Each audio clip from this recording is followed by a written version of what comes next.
Hypocrisy.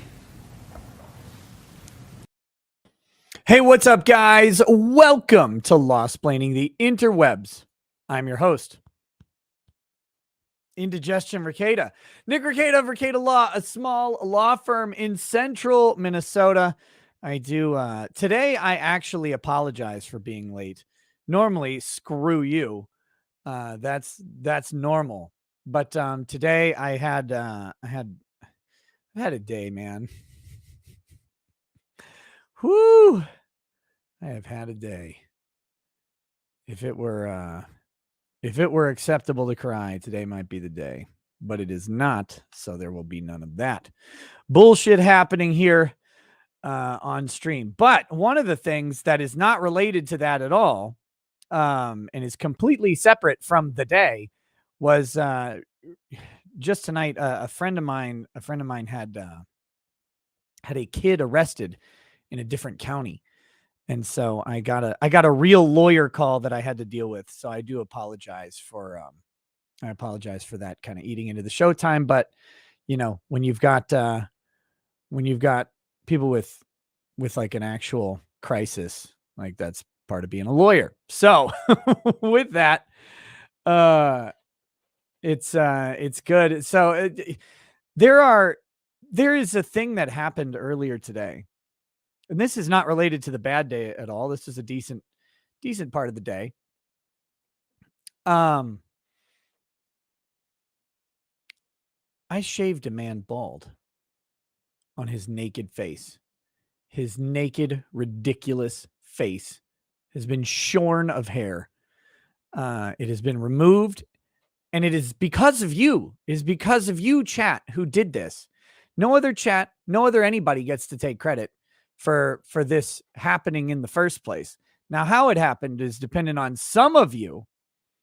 Some of you were there today for the live shearing of the quartering, the Hamburglar.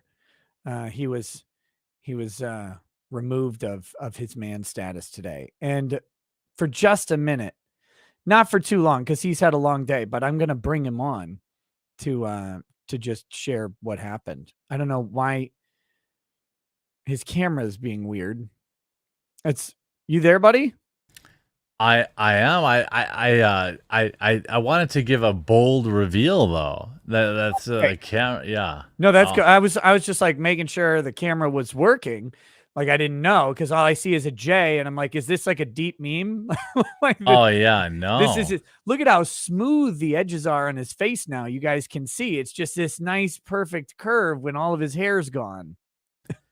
Yeah, I mean, it's I wanted to have a bold reveal. Okay, well, let me know beforehand, because I'll make you full screen for it. All right. Well, no. I wanted to pay it forward, so I just sent that through, and then. Oh my goodness! But is chat ready for this? I mean, this is X-rated. This is some serious nudity. Chat, are you ready to see a naked man? Like, is that what you're here for today? Is that what's going on tonight? I mean, that's not normally how the show goes, but we're gonna have some of that. Let me read that chat you sent. Yeah. This is thank you to everyone in Nick's crew for making my naked face happen. Pick up some coffee brand coffee, tea, coffee, or cocoa. You guys can do that at coffeebrandcoffee.com, by the way.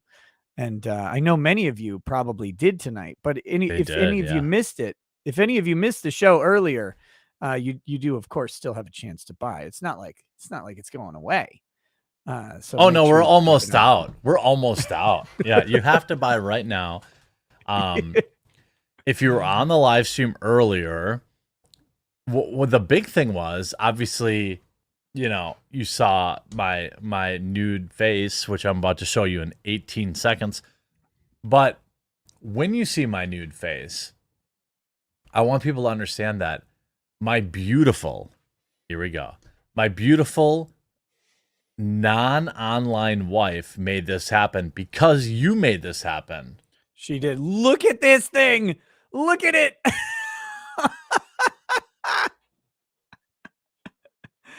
Oh my gosh. It's so good. You look like John C. Reilly doing a character from middle of Mississippi. I want it to be known that I am a man of my word. And this is integrity, ladies and gentlemen. It is integrity. Yeah, it's integrity. And I think first and foremost, thank you to Nick's viewers. Nick, your viewers, damn, they went hard. And like, not to forget, what brought us here to this abomination that you see on screen is that thanks, Obama. Yeah, is Barack Hussein Obama. But that it was not just tonight, which tonight was amazing because people got to see my wife. People think that I'm an incel, and I am. But they also got to see that there is a woman that is married to me, and she spent a significant amount of time getting ready to come on stream to do this to my face. And also knowing that you had this weird fantasy where my face was like a balloon that was overstuffed, and then her wielding of the scissors was going to be like popping my face. Yeah, so well, you never know. I mean, I was expecting a blood fountain. It is, but it's mostly from my groin now. But like, I want to say, like, Nick, like, I sent the super chat because I meant it, because obviously you fueled immense backing. Like, you will go down as one of the original, like, founding members of Coffee Brand Coffee, because you have convinced so many people to give it a try. And like, the people that are trying it are loving it. And, I think, I hope that people who are in your chat will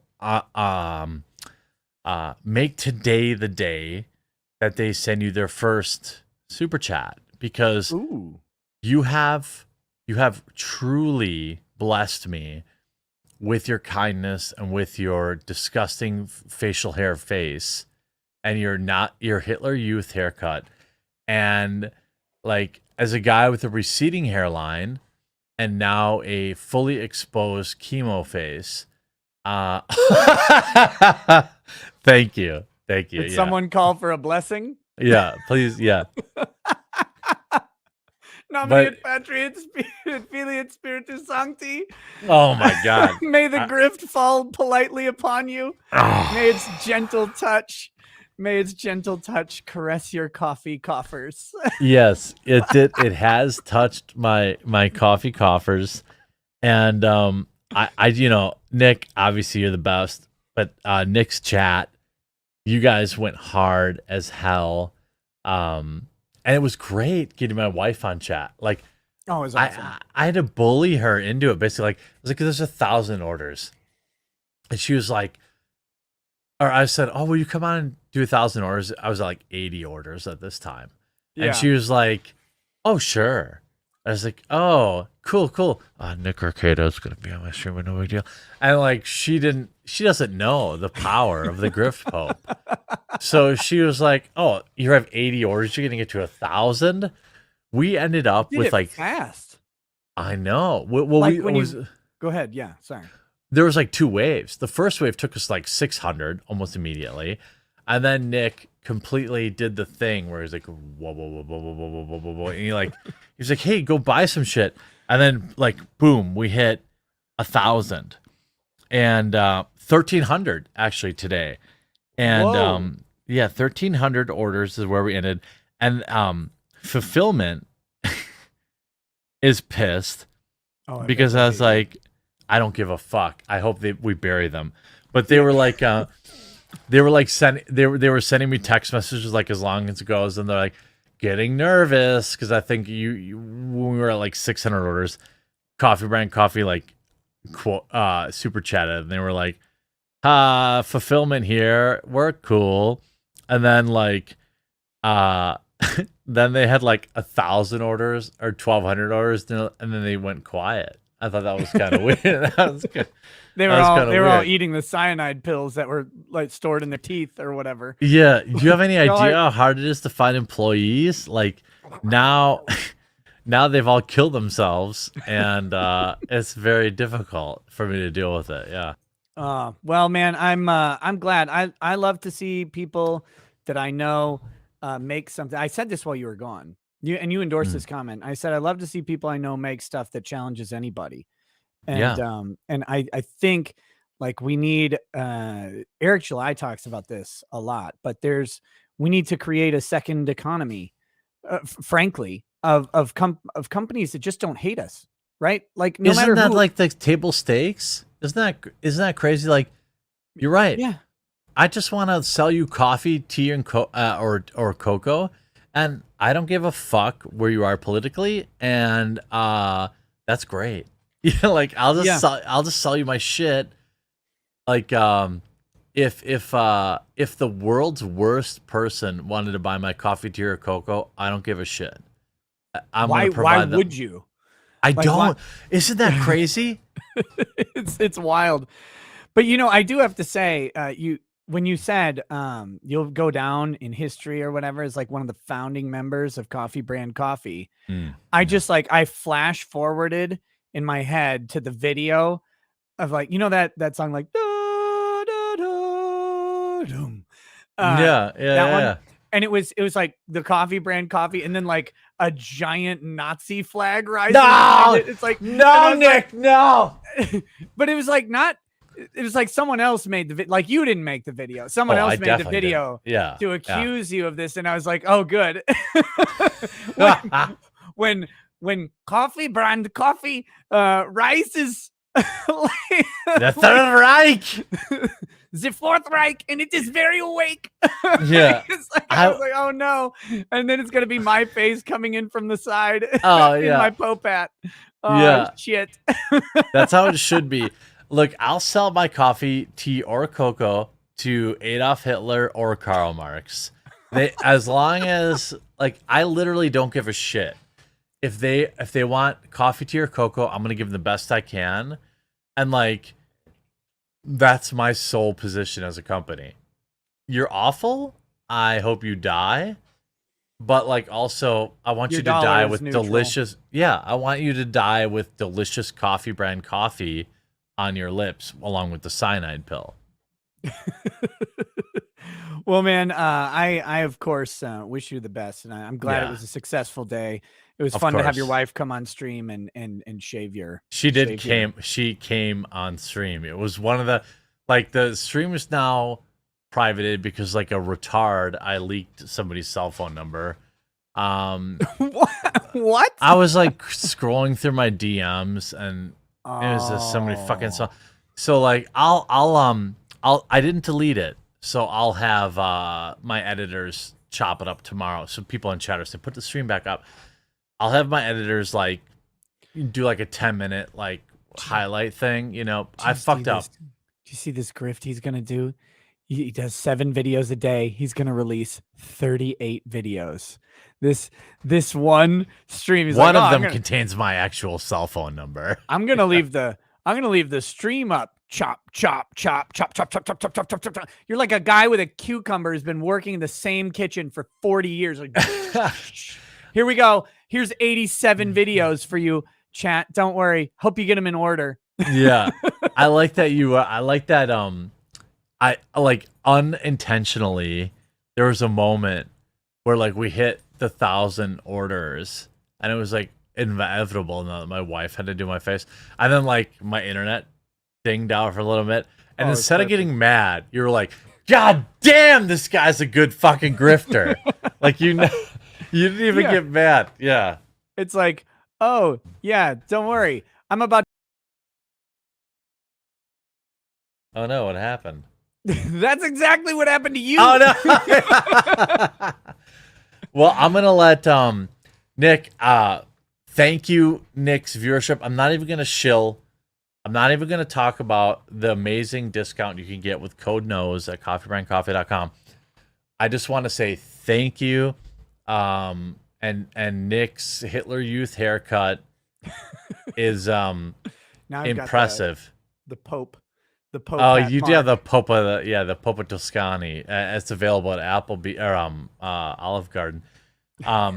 But like, give me the Popa Toscani. That Zuppa Toscana is really fucking good, though. I'm always down with the Zuppa, dude. It's And so you know good. what? I'm such a dickbag when I go to Olive Garden because like where I live and you live in the burbs too. Like Olive Garden's like high end Italian. So I go. We don't even have one. We don't have anything even close to an Olive Garden where I live. I would love an Olive Garden. Well, it's like a 20-minute drive for me to get to Olive Garden, but I'm like, I want Zuppa Toscana, but like, get down to the bottom. Like I want the ladle off the bottom. Give me the sausage. Give me the spinach. I don't want broth. Broth is for bitches. Yeah, you know, like gotta be a shitload of potatoes, spinach, and sausage. Yes. In there. Yeah. So, okay, so question. I got a question yeah. for you. This is related. Go ahead. I'm not gonna keep you too long, but I'm good. Whatever. I won't stay too long. I'm good. If you, now I know this isn't you, but if you, for example, worked at a Walmart as a janitor. I did work at Walmart for 2 years. As a janitor? I worked in electronics. Okay, but if you were a janitor at Walmart, hypothetically, and you had, like, say in, I don't know, random city, Salt Lake City. Hypothetically, yeah. Yeah. And if you had an appointment, we'll call it, at the Bunny Ranch. Okay. Down in Vegas, well, outside of Vegas. I'm not saying I know exactly where it is, but yeah, okay. Would you wear a tuxedo to your shift as a janitor because you wouldn't have time to change from your work outfit into your tuxedo before you got on the bus from Salt Lake City to the Bunny Ranch to meet up with we'll call her Kira? Like, there is no. Would you wear your tuxedo during your would shift? not. I would not. What would you do? Would you carry it in like one of those travel bags or something? I would realize that I would understand the fact that any woman that was willing to have sex with me for money could wait 3 minutes while I change my clothes. Yeah, okay. So that's the first question. What's up, Good Logic audience? Welcome to the channel. They just rated. So thank you. Welcome to the degeneracy. Okay, follow-up question. Now, let's say hypothetically you show up at the Bunny Ranch in your tuxedo that you worked your entire shift at Walmart and then perhaps more disgustingly rode in a bus in from Salt Lake City to Nevada, which I think is about 6 hours, maybe 8. Oh my God, at least, right? Salt Lake City to Nevada? Yeah. Yeah, it's probably closer to 8. Yeah. Okay, so you get there. Now you get there at like 9 in the morning. And you prepaid a 4-hour. You prepaid for the full 4 hours. All right. And 4 hours with a hooker? Why? Hypothetically. Well, we're gonna get there. Hypothetically. Okay. Now, the big dilemma is: do you or do you not bring the limousine to take the prostitute off premises to the Olive Garden? Well, if I had 4 hours with a prostitute, knowing that it takes me about like banging for more than 10 minutes that's like porno stuff. I think I would take her to Olive Garden. I think I would. Yeah. Okay. Well, what if the Olive Garden didn't open till 11, but you got there at 9, so you wanted to just talk from 9 until about 10:45, so you could get in the limo. And then when you got back from the Olive Garden, you realized that all 4 hours had been consumed. If that had hypothetically happened, isn't it true that your name would be Russell Greer and that this is a true story? I believe that would be true. I believe that would be true. That was a lot of time to spend with a prostitute. Who is that NBA player that kept he almost died taking fake boner pills? Lamar Odom. He almost died from Viagra or Cialis or something. He had a heart attack at the whorehouse. I think it was at Bunny Ranch, to be honest with you. Damn. I think it was at Bunny Ranch. He was taking like trucker boner pills. That's when you got too much money, right? Because that means you hired too many hookers. I can't imagine a scenario where I'm like, yeah, again, we talked about on my stream, we were both deeply married. So Yeah. like my, economy of vagina is probably, not right. But like if I had 4 hours with a hooker, I'm like, okay, so the sex is 10 minutes. So what am I going to do with the other Well, the 3 crying hours? is 8 minutes after. Oh, yeah. Yeah. So 18 minutes of sex and crying. What am I gonna do with the other 3 hours and 42 minutes? Like it's awful. I don't know what I would do. I have a pro tip. You have the sex first, and then you go to Olive Garden. That's what you do, That's right? what you got to do. Of course, you fire off that load immediately. Yeah. That way, everything after that. No pressure at the conversation at the Olive Garden. Everybody's post-nut clarity. It's perfect. Yeah, I agree. Perfect. So, yeah, I don't think there's a scenario where I'm like, I've thought about it. Like, so I'm almost 40 now. If I ended up single, I would definitely never remarry. Like, that's just not in my recipes. But I would definitely bang a lot of pros, and like. Because that would be like exclusive. My nuts would be exclusively saved for pros because I'm worried about getting trapped, so to speak. Sure. And as long as there's a consensual legal exchange, it's much harder to get trapped. Twice a year, maybe 3 times a year, I go out there, I fire off all the knuckle children I can, and then I just go back home and I produce 7 videos a day. And I don't worry about it. But Olive Garden with a hooker seems... Don't forget, you've been in a tuxedo for at a minimum 16 hours. You have the fucking crotch rod, dude. Like, oh, it'd be awful. You don't wear a tuxedo. Like, there's nothing worse than a tuxedo. Literally, like, I would be maybe buried in one. But I want to let you do... You have a big stream on the Depp Juror Speaking Out, which you've got video of. The Ezra Miller groomer stuff, which is great. And hopefully you'll be uninterrupted. I want to thank your chat for being so supportive. I told Nick, I called him, he called me actually, but I said, call me. I just want to show your chat that I'm a man of my word. And I don't want anything more from any of them other than, there's 9,000 people here. So if you aren't going to coffeebrandcoffee.com and ordering some coffee, then the terrorists win. I mean, the man is addicted to the grift. Nick gave me the first rock for free 2 weeks ago. He's like, hey, here's 500 orders. And now I've been chasing that dragon ever since. But Nick, I love you, buddy. You run your stream. Zig Heil, whatever it is that you're in. And I love you, buddy. All right, pal. Have a good one, man. Oh, good God. That was the quartering. He wanted to pop on, just say, hey, thanks to everybody who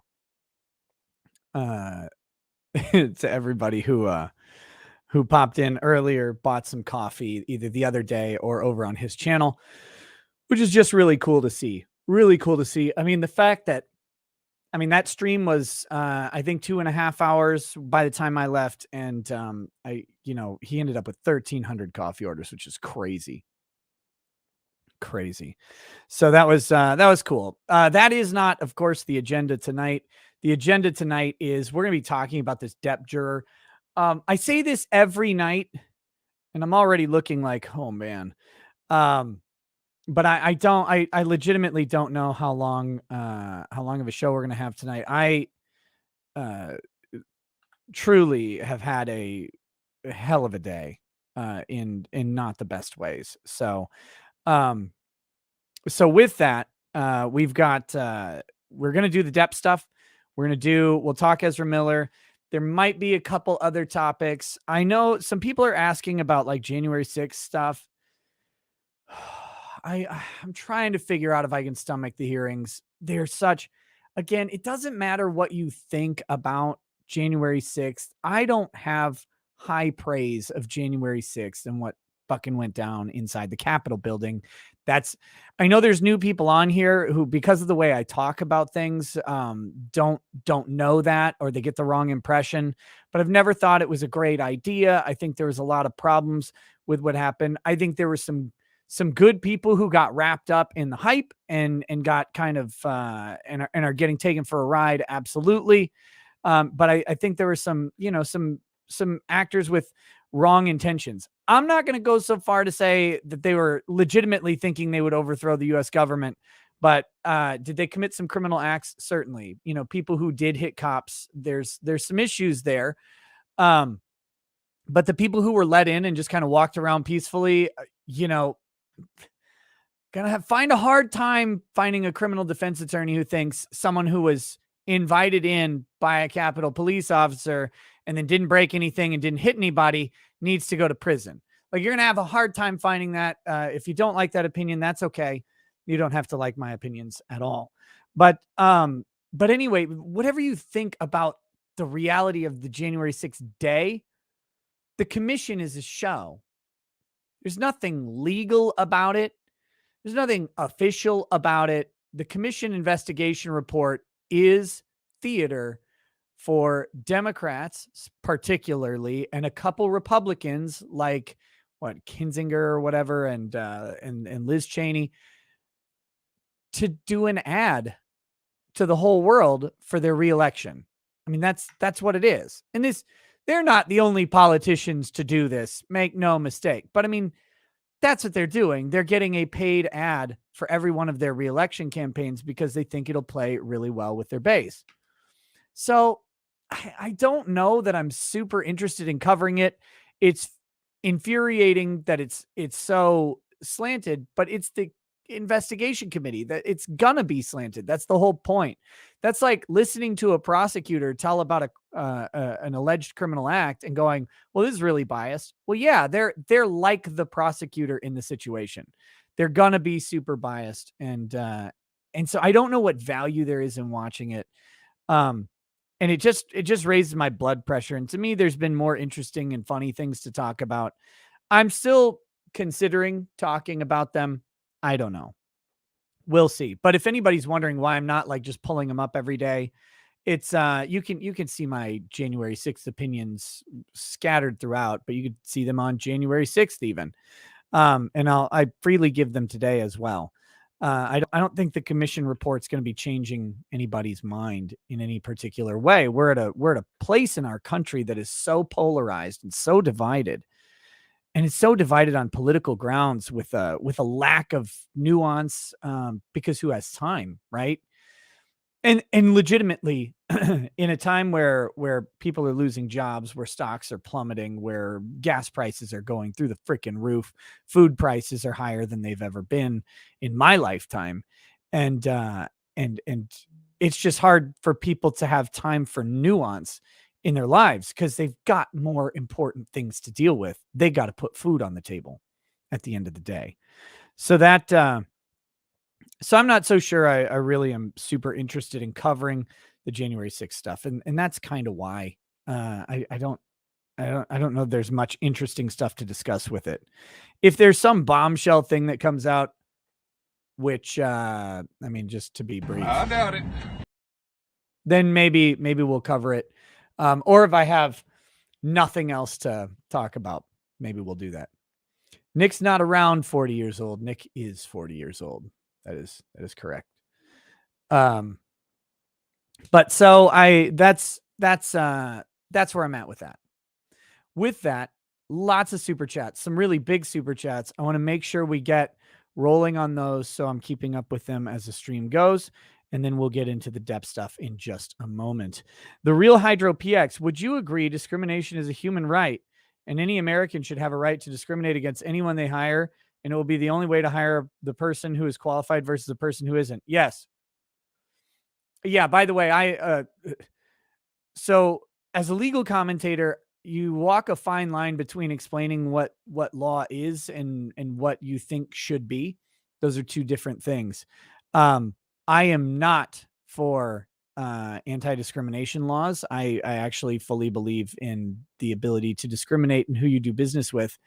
My personal philosophy is that I would do business with anybody. I don't want to discriminate at all, but it's not my store most of the time, right? And I know that that will discriminate against me, I'm sure, at some stores, and I have to be okay with that. Uh, Now, as long as we have those laws, as long as we have anti-discrimination laws, then they should be applied equally, right? Like if you have the law, it should be applied evenly, equally. That's the kind of the core of how the U.S. legal system works. But should we have the law in the ultimate reality, in the ideal reality? No, we shouldn't have the law at all. So I would agree with that. Yeah. And I've been opposed to that stuff forever. Okay. Timothy Reaper, Jeremy, don't forget to tell Nick about the fat lady and the horse. Wait, what? Re-element. Love to see legal implications for media when they follow up Johnny Depp coverage with, so what can other women do when they are the victims of domestic violence? The message. Yeah, there's no real legal implication for saying that. I mean, they can say that all they want. That's just how it goes, as long as they're not and it is really an important question that we should be that personally I think we should be talking about, because it how do I word this? We want bad people who harm other people to go to prison. That's what we want. We want them to go to prison if they deserve prison. And the best way to get bad people who harm people, women, victims, whatever you want to say, the best way to get them to prison is to actually report them to the authorities. That's what victims need to do, is report to the authorities when they are victimized about the incident. That's what you got to do. And it's really frustrating to see that that doesn't happen, and that people aren't encouraged to do that, and that that we get mad that we expect people to go to the authorities. I mean, look, if your house gets robbed and you don't tell the cops, what do you expect later on? Like 10 years later, you say, this guy robbed my house. The cops are like, well, I mean, you didn't talk about it 10 years ago. It's crazy everywhere else. So I think I said something that pissed a bunch of people off, because we lost like 2,000 viewers. So good job, me. Good job to me. Next, we've got Doge. Hey, Nick, this morning I became a proud father of a 9-pound baby boy. It's my wife and I's first after the miscarriage, and it's amazing to see and appreciate what we're blessed with. Cheers, and hope all is well with the racket. Oh, cheers to you, Doge. Very happy to see that worked out for you. I'm glad that you have a healthy baby. So congratulations, brother. All right, next. Alfarius with a big super chat. Oh my goodness, says Nick, I'm here as an ambassador from Kabul. The great Azulu would like to know if he could schedule an appointment to come on your show. What? Huh? I don't get it. But yes, probably. Sure. Have him email me. Seize the day. Let's see. Seize the day says truckers brought hope and voices to Canadians, showing the path. And Mercado brings us wisdom and faith and laughter again to encourage us. God is good. Thank you. Honk. Honk. Yankees need not apply. I was on a stupid channel, Daigo TV. He had a German guy that wanted to come to USA. They said, no, go to Canada or Mexico. I said, come to the USA for the Second Amendment. Totally blocked me and said they were losing viewers. Well, if anybody knows about losing viewers, it's me. It's me. But that's fine. Mario Carter 13. My dog stepped on a bee. Johnny wouldn't scissor me. But he had those scissor fingers and he just wouldn't use them. Really, really rude. Really rude. Okay, let's see. Congiant, I see you got my hammer and axe. Glad you approve. Yes, I got to show these on. This is the first stream I've done that I haven't shown them here yet. I showed them on Locals last night and I showed them on Jeremy's stream, but let me show them here real quick. So this is Congiant. He says, if you want to allow me a crumb of griff, folks can buy similar pieces from etsy.com/shop/the unassailable mage, all one word. But look at this. Look at this axe that he sent. This thing is cool. It's wood and then metal. He's got cool like etching work up here. So this is great. This is awesome. Nice leather wrapping on it. It's good for killing, good for chopping up groomers. But the real pièce de résistance, right? Is this guy. Oof. This is the hammer. Now, let me show you. Let's start with the haft. It says Ricada Law, and it has an unbreaded logo right there. On the other side, it says unbreaded and has a Ricada Law logo, which is fantastic. But look at this. It's the etching on the hammerhead. I hope you can see it is a grifting nose like no other. A schnoz to end all schnozzes. And this thing is heavy as shit. So if you guys are into this type of stuff, I would use it as a gavel, but my glass top desk would shatter immediately. Check out Congiant's Etsy shop, etsy.com/shop/the unassailable mage, all one word. Truly awesome work. And I love it, man. Thank you so much. So cool. Titan 764. Hey, Nick, I was wondering if you and the unbreaded chat could raise a glass to the birth of my daughter, Haley. My little comet was born early Wednesday morning and she's doing great. Mama is doing great and we've already come home. Yeah, I got you. Hang it on the wall behind you. Yeah, I'm kind of wondering what to do with it. And figure out how to properly display everything. To Haley, a new baby girl. Yes, Titan's little comet. So glad and thankful for a healthy delivery. May the health and goodwill continue far, far into her future and carry her into an adult of integrity and grace, guided by her parents who love her very much. Cheers to Haley. Jack Riley, early, but a toast to my father. Not the best model I've had in my life, but I've had him in my life my entire life. He's not always been the best, but he's never not been there when he should have been. To imperfect fathers. And that's every single one of them. It's every single one of them. Cheers, Jack, to your dad, to recognizing his failings are not necessarily full-on failures. They're just flaws in the man that led you to be who you are. Cheers to him. Cheers to dads everywhere. Darwin Smith, quartering appropriating my Mexican bandit culture. Andy's mom, Sammy, down from 198 to 175 since Christmas. Get it. Surgery last summer led me to being the biggest I had ever been. Putting the sugar down was difficult, but has been more than worth it. Another 35 to 40 to go, but I know I'm getting there. Andy's mom, Sammy, go get it, girl. That is awesome. You can do it. And yeah, I mean, medical setbacks, they can be crippling for people because it gets them to a place they've never been to, and it's hard to recover from it. Thank you. Thank you for sharing your story. And also, thank you for making women skinny again. But no, go get it. Keep up the good work. It's hard work, but you're doing it, and it'll be great. It'll keep you healthier in the long run. Ian McCarter, cheers to my parents' generosity. Saved my butt. Jack Sparrow.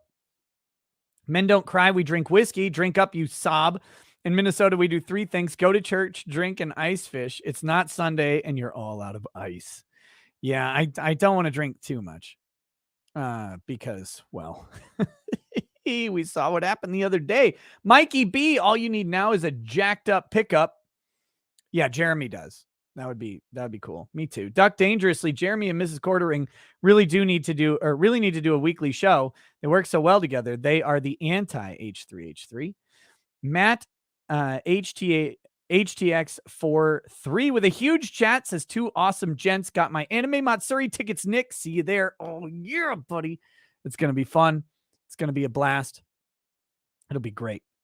It'll be great. Cornelius Buttknuckle, judging by the new look, Jeremy's new house is a double wide, maybe a single wide, to be honest. RT News sent some pride flags and says 6 shots of 151 and some pride rainbows. That's a lot of shots, buddy.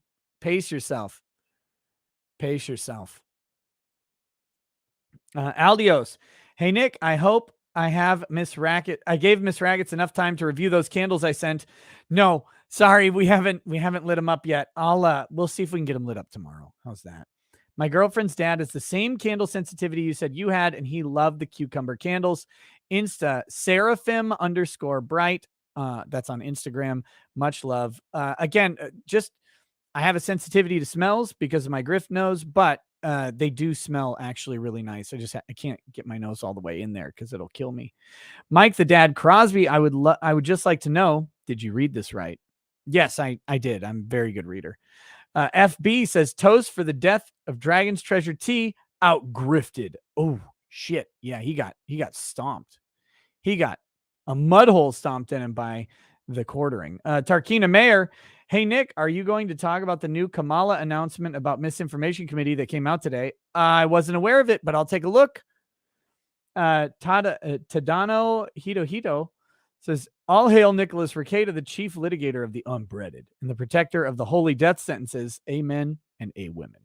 Joe Ball, God bless Nick Rekieta. I'm going to be up late drawing. Hit me up if you need some company. Joe, I would love to, and we'll do a show together. I'd love to do a show together soon, but right now, man, we're going to do the show tonight, and I'm on an agenda to get actually done with it. Atlas shrugged, says the quartering looks 5 years younger. Bad boy / sweet Matrix. Love you, Rekieta. Everything about you. Thank you. NCG Goggles says charity stream to match Jeremy. Wait, what? Charity stream. I don't do charity streams. If I do a charity stream or a charity donation of some sort, the stream I do is for profit, and I do the charity independently of that. I provide proof and receipts when I say I'm going to do something, but I don't do charity streams because, well, that is a ripe target for the media to come after a YouTube channel. So F them. They can eat shit and die.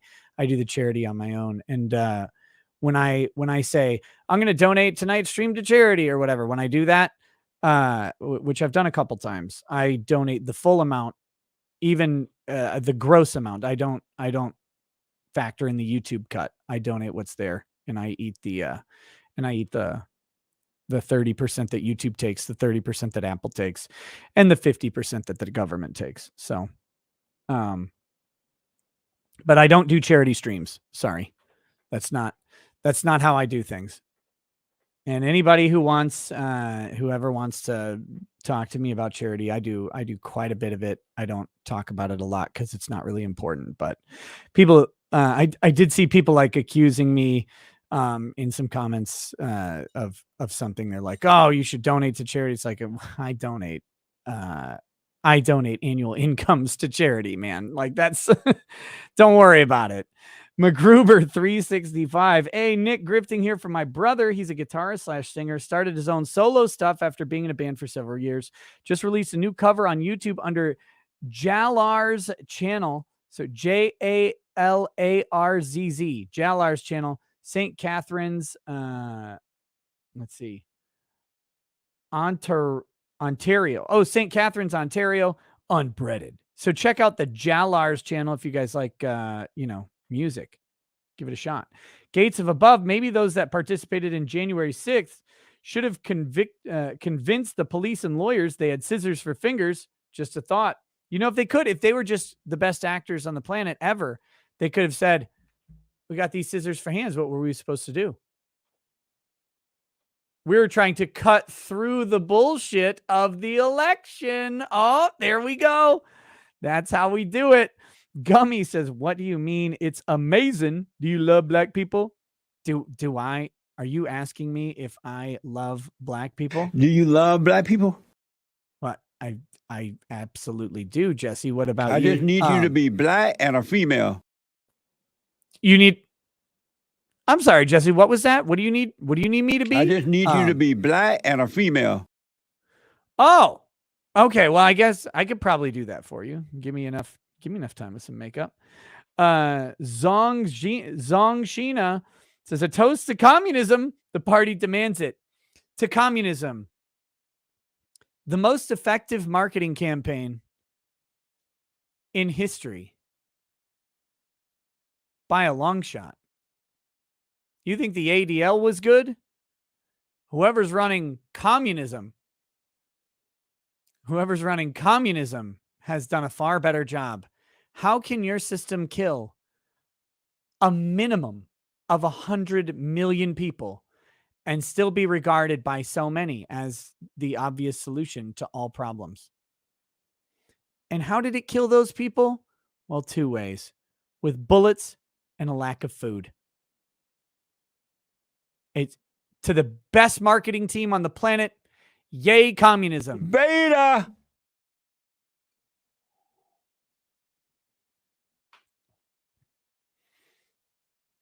All right. Next. Got a couple more and then we're getting into the Depp stuff.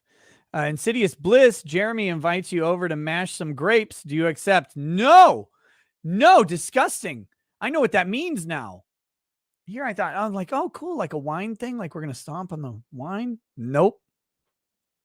No, thank you. See, Goody, check Discord when you can. Something to share, not endorse if you're willing to do so for a viewer. Yeah, I think I know what you're talking about. And I meant to do it the other night. Let me pull that up. A Jim's thing. Not that Jim. Fucking hell.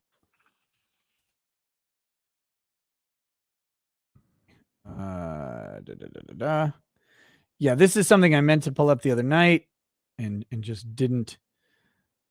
Jim Satala, who is how do we word this? Jim Satala is a regular viewer on the channel, and he's got a GoFundMe. He asked to share, and I'm happy to do so. He says, help our anglers get to Bassmaster High School Nationals. So here's the link. I'll put it in the chat. See, Goody, you can share it too if you want. I'll pull this up. No, that's a Discord link. Fucking hell. Copy link, not the message. Fuck. This is probably a disaster. Hold on, let me remove that. Oh, here's the link. Here's the GoFundMe link. You can check it out. Do we have a Tug raid? What's up, Tug? How you doing, brother? And to all of the Tug viewers, welcome. Real quick, I'll share this GoFundMe. This is from Jim. Jim Satala. And here's the story. He says, my nephew's school district screwed them over when they made the national championship and won't cover the trip. He's trying to get a college scholarship for bass fishing. It's kind of crazy, but it's true. So apparently you can go to college by fishing, which I didn't know. Like I knew in college you could fish because that's just beer drinking, but these guys actually seem to catch fish. I've never been able to do this, but you can check that out. And again, Goody, if you want to share that. Oh, you already are. Thank you, brother. I can never endorse a GoFundMe that someone sends. Jim's been a long time viewer of the channel and stuff. So I'm happy to happy to mention this, and you can check it out. And if you decide that it's legit, go ahead and donate. I'm sure you could contact people involved or like the school and just say, hey, is this a real thing? And you can look it up. You can look it up, and if you feel like giving to that, go for it. Dr. Kenneth Noisewater says the hammer is your unbreaded papal ferula in nomine et Patrius nasus griftus et quiescine pain. Et quiescine pain? Et quiescine pain? I don't know how to speak Latin. It's probably a key Sinapani. Franco Miranda, long time no see, Nick. No kidding, Franco, where you been? Thank you for the Depp versus Heard coverage. Even though the jurisdictions are different, do you think the Second Court of Appeals paid attention? Still nothing for Vic, but I'm hoping for a partial reversal at least. I mean, I hope they did. I've still, the Vic stuff, it's so long now. It's so long that they've waited that it just, every day I just wonder what the hell they're doing. And until we get an answer, we won't know. We won't know. But I hope they took notice. I mean, the craziness is using an anti-slap. Using an anti-slap to continue destroying someone who there's no evidence of what they're accused of. And so it's like, what the fuck? But an anti-slap shuts you down. And not only that, but it makes you pay the person who ruined your life. I don't think people realize how crazy an anti-slap is when the person is not guilty, when the defamation is legitimate, when it's been done to them, when they've been harmed. So an anti-slap a slap is called a strategic lawsuit against public participation. This was created because sometimes people with a lot of money would sue people with no money because they know they could shut them down by the lawsuit because they can't really afford to defend it. Because lawsuits, on a good day, you're talking $10,000, $20,000 to get out cheap. And a lot of people don't have $10,000 to $20,000 of disposable income. So you're stuck usually like settling and acquiescing to things that aren't really just. And so people with money would sue people with less money for saying anything about them at all. They would just try to silence them. They're like, I can use this lawsuit. I can get them to shut the hell up. Well, that's a problem. That's a problem. And so they created these anti-slap laws to prevent that from happening. And it's kind of a good idea. But the reality is that there are a bunch of people now who will lie about someone, cause them harm, get their career ruined. And then when that person with a ruined career comes back to sue them, they hide behind an anti-slap and they say, they have to pass this really high burden. And it is a high burden to get past an anti-slap, despite the fact that they don't call it that. The practicality of it is it's a high burden. And so when they do that, when they have to get past that anti-slap and they fail, this is the real worst part. They lose their suit. They don't get discovery. They don't get a jury. A judge just decides, nope. And make no mistake, Johnny Depp's trial would never have happened in an anti-slap state. If there was an effective anti-slap like California or Texas, Johnny Depp would not have made it to a jury trial. Would have been tossed out by a judge. I mean, and when I say this, I mean it almost guaranteed. And you can find tons of lawyers out there who say that it never should have reached a jury trial because they consider it to fall within the anti-slap provisions that most states have. But we know that when a jury of real people saw this and saw Amber Heard, they went, this chick's lying, right? We know that. And we're going to read more about it in just a second. If Johnny Depp were in Texas or in California, and he brought the same lawsuit and he lost at the anti-slap stage, here's what would happen. He would lose the case entirely. No jury. And again, no discovery. So he doesn't get to even ask for all those text messages, all of the medical records, all of that stuff that was used at trial. None of it happens. You don't even get to get that stuff because effective anti-slaps, like in California and Texas, they stay discovery immediately. Court order says no discovery till we decide this. So you have to somehow have the information that you need to prosecute the case before prosecuting the case. And there is pretrial discovery, but guess what? That's subject to an anti-slap too, and is not very effective all the time because sometimes your pretrial discoveries in different states, there's different rules. Long story short, you never get to the text messages. You never get those audio recordings that Johnny Depp may not have, that Amber Heard would have on her phone. You don't get them. But yet you're supposed to somehow make a showing pre-trial without that discovery that you can prove that they lied and that they knew they lied. You have to do that ahead of time.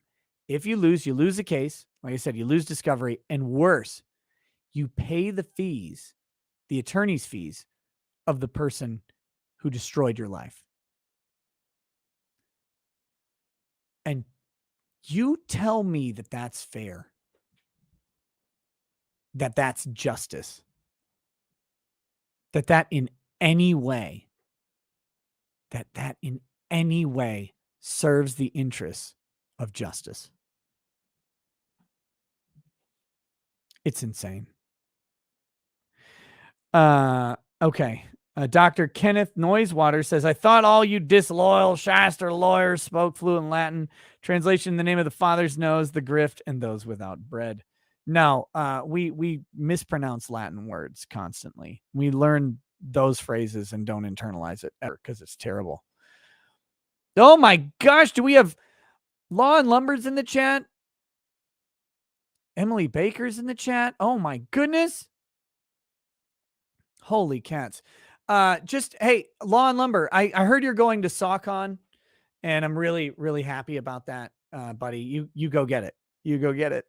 Lou Atalis says, we are survivors of the Children of God cult, telling stories of our journey on surviving love YouTube.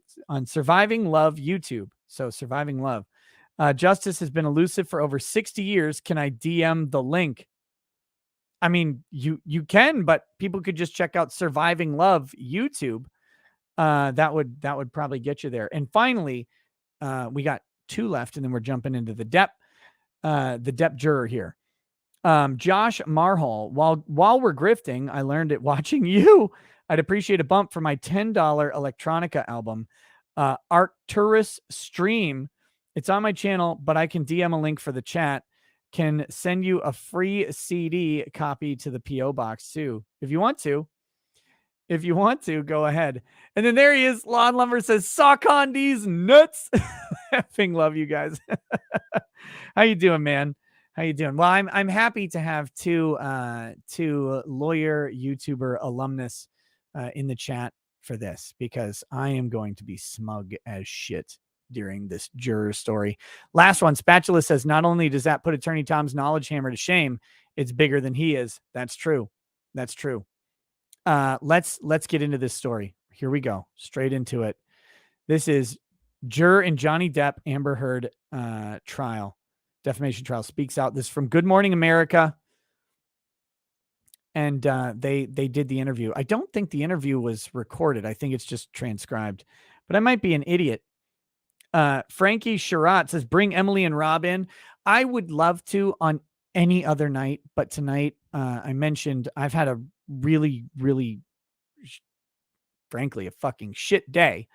And I'm not bringing on any guests tonight because I need to do the show, and then I probably need to go to bed and maybe throw that hammer up in the air and have it land on my chest or head or whatever. But with that, let's read this article because this is full of gems. A juror in the Johnny Depp and Amber Heard defamation trial said in an interview that aired Thursday on Good Morning America that while the actress cried During her testimony, the jury saw only crocodile tears. Quote, "It didn't come across as believable," he said. "It seemed like she was able to flip the switch on her emotions. She would answer one question and she would be crying, and 2 seconds later, she would turn ice cold. It didn't seem natural." And of course it was not natural. Of course it was not natural. It was terrible. And we talked about that this doesn't play. Jurors don't believe this. And it's why you don't fake crying, because you can be indignant on the stand. You don't need to cry. Amber Heard fell into a trap of saying, "I'm a woman who's abused. I must cry."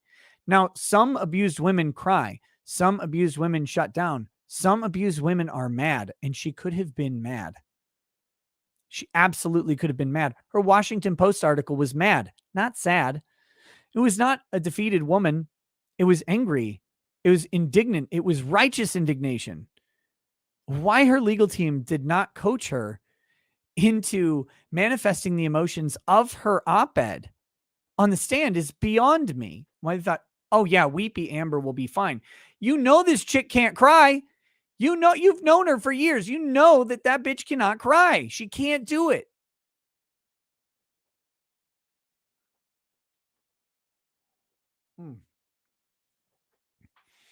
All right. Depp, he said, just seemed a little more real in terms of how he responded to questions. I'll tell you a big part of this. Johnny Depp owned who he was. He owned who he was from the get-go. He says, I'm not a great man. I've got drug deals. I've got uncomfortable text messages. I say ludicrous things. I say offensive things. I drink. I do drugs. I do cocaine, whatever. He said all of it. He owned all of it. He says, at the same time, I have never in my life hit a woman ever. And when you talk, and it's a cheesy way to do it. It's a cheesy way to do it. But even if you're lying, when you talk about all of the bad things that you do and then make the only good point that you're going to make, it's a powerful message. It may or may not be true. We'll never know if Johnny Depp's actually just, maybe pieced up a chick here or there. Maybe he's like Ezra Miller. He's like choke slamming bitches outside of bars all day. I don't know. But maybe he just goes around, maybe he's like, hey, Kate Moss, you're fat. And then starts throwing fists into her eyeballs, calls it eyeshadow. I'm not sure. We'll never know the answer to that. But he comes across as believable. And it's a gimmick, but it's an effective gimmick. And for Amber, she never used it.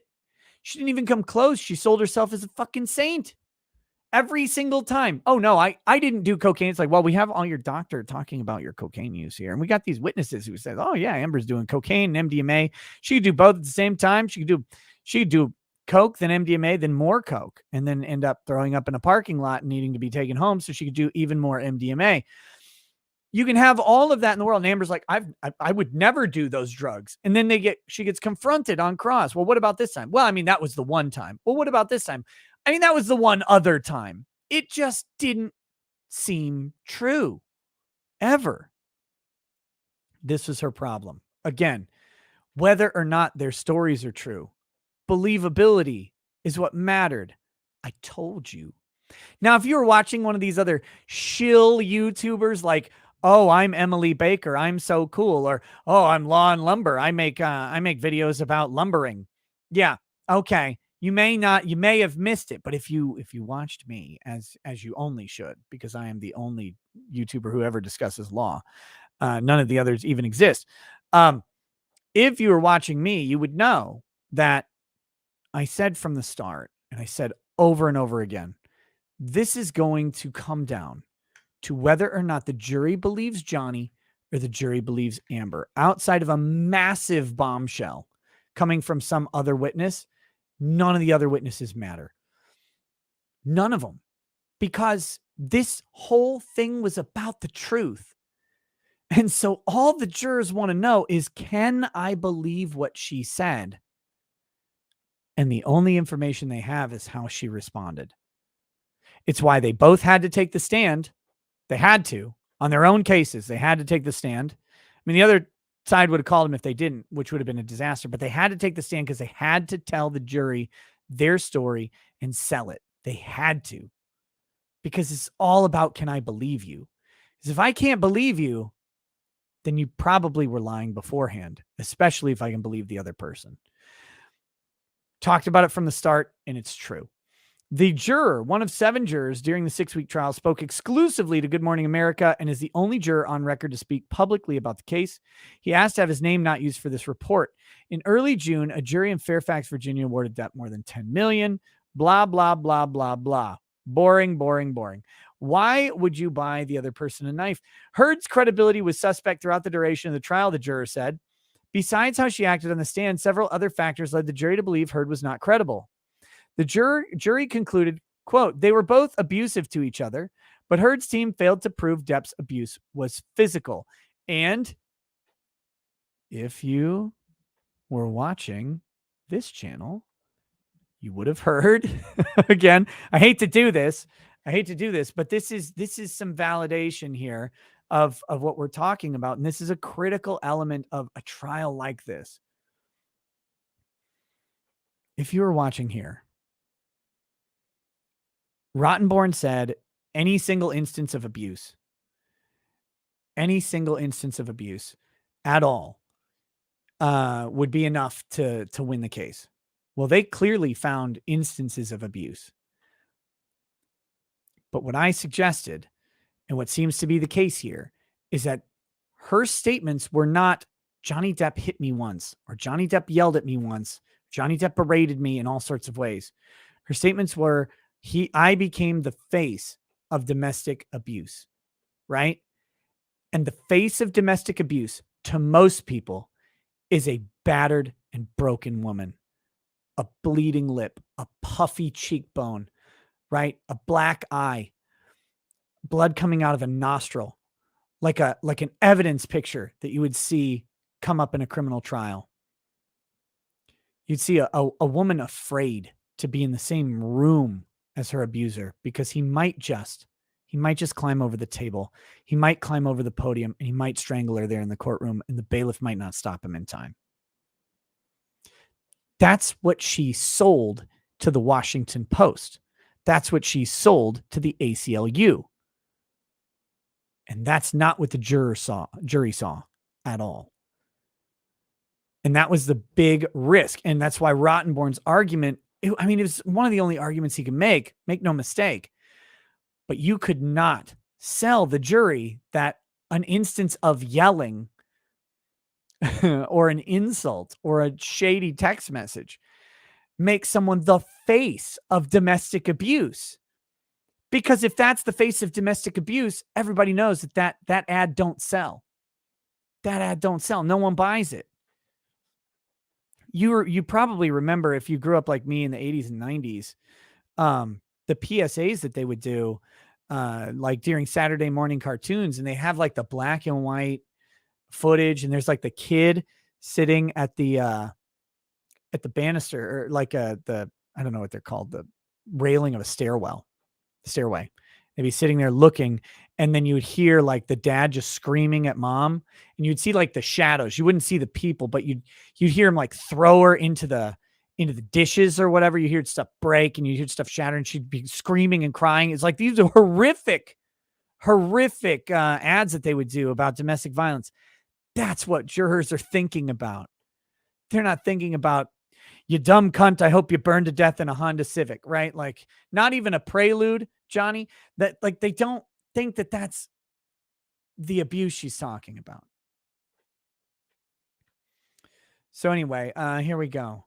They had their husband-wife arguments. They were both yelling at each other. I don't think that makes either of them right or wrong. Anybody married knows this. That's what you do when you get into an argument, I guess. But to rise to the level of what she's claiming, there wasn't enough or any evidence that really supported what she was saying. Zero. Heard, the juror said, was considered the aggressor in the relationship by the majority of the jury. If you have a battered wife or spouse situation, why would you buy the other person, the aggressor, a knife? Great question. Fantastic question. If you really wanted to help Johnny Depp get off drugs, why are you taking drugs around him? Again, Great question. One of the big problems of their credibility came down to, I did everything I could to help Johnny Depp. But you didn't quit, though, did you? You didn't quit drinking. You didn't quit MDMA. You didn't quit cocaine. Trying to sell it off as you never took them, but you had problems with that testimony.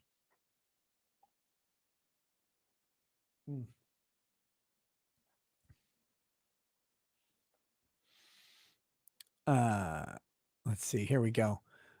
Oh shit. There was another I don't know. Do I have it? Do I have it here? I think I got it. Law and Lumber sent another chat. So we gotta read this one. He says, and this is why I follow you, so you can serenade me to sleep with beautiful prose, harsh language, and spicy commentary. A lullaby like no other. Well, Law and Lumber, good night, sweet prince. You giant piece of shit. Just kidding, brother. Hope you're doing well.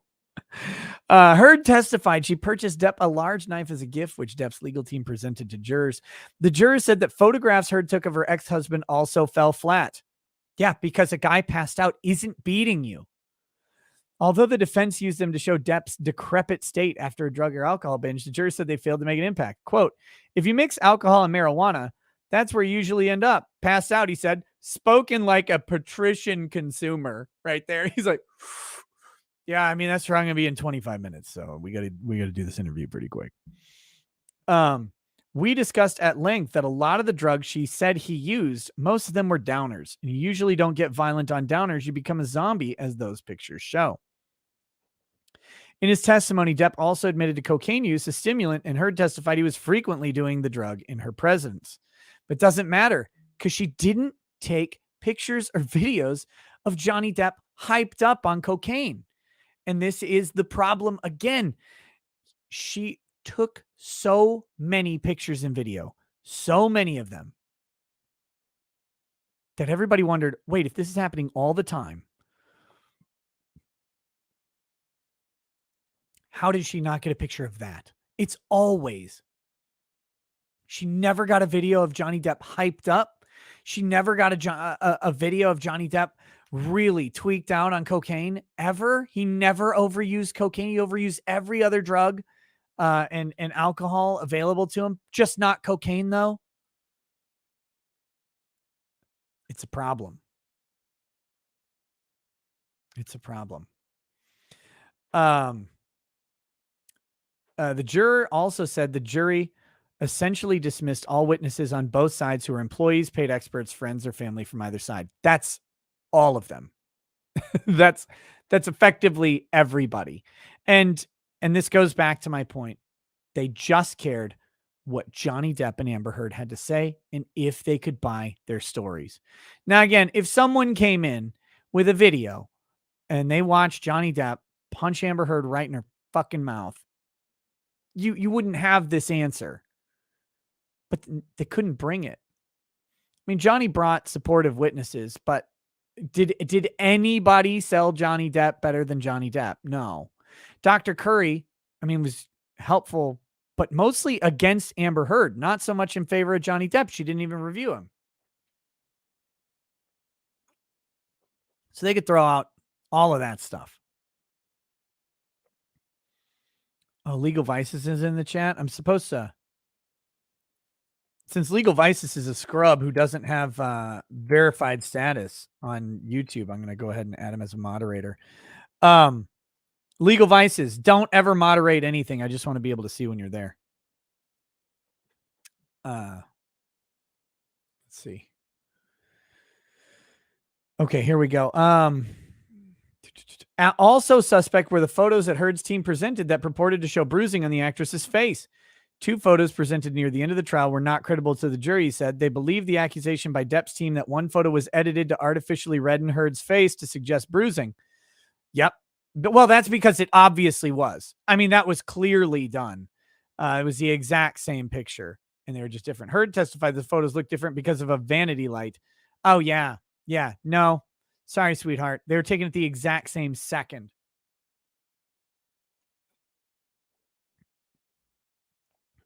Those were 2 different pictures. We couldn't really tell which picture was real and which one was not, the juror told GMA.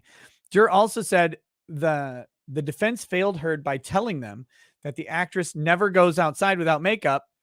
He said, yet she goes to file the restraining order without makeup on. And it just so happens her publicist is with her. Those things add up and starts to become hard to believe. Obviously, you've got an ongoing credibility issue for Amber Heard. She was just not believable at any point on the stand.